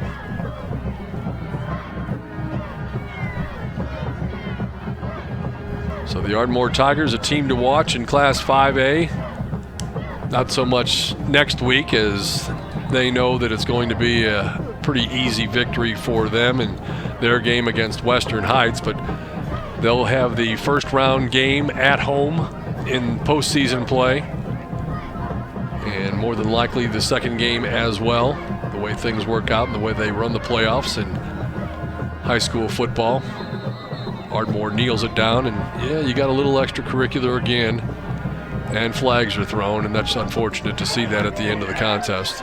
Yeah, and I think 55 is a little bit emotional. You could see before the play, he kind of was getting tapped on the helmet by his teammates, and guys telling him it's probably all right, say, hey, man, it's all right, keep your head up, those kinds of things. And, right there, maybe just the emotions getting the best of him. It is his last game here at home for the Noble Bears.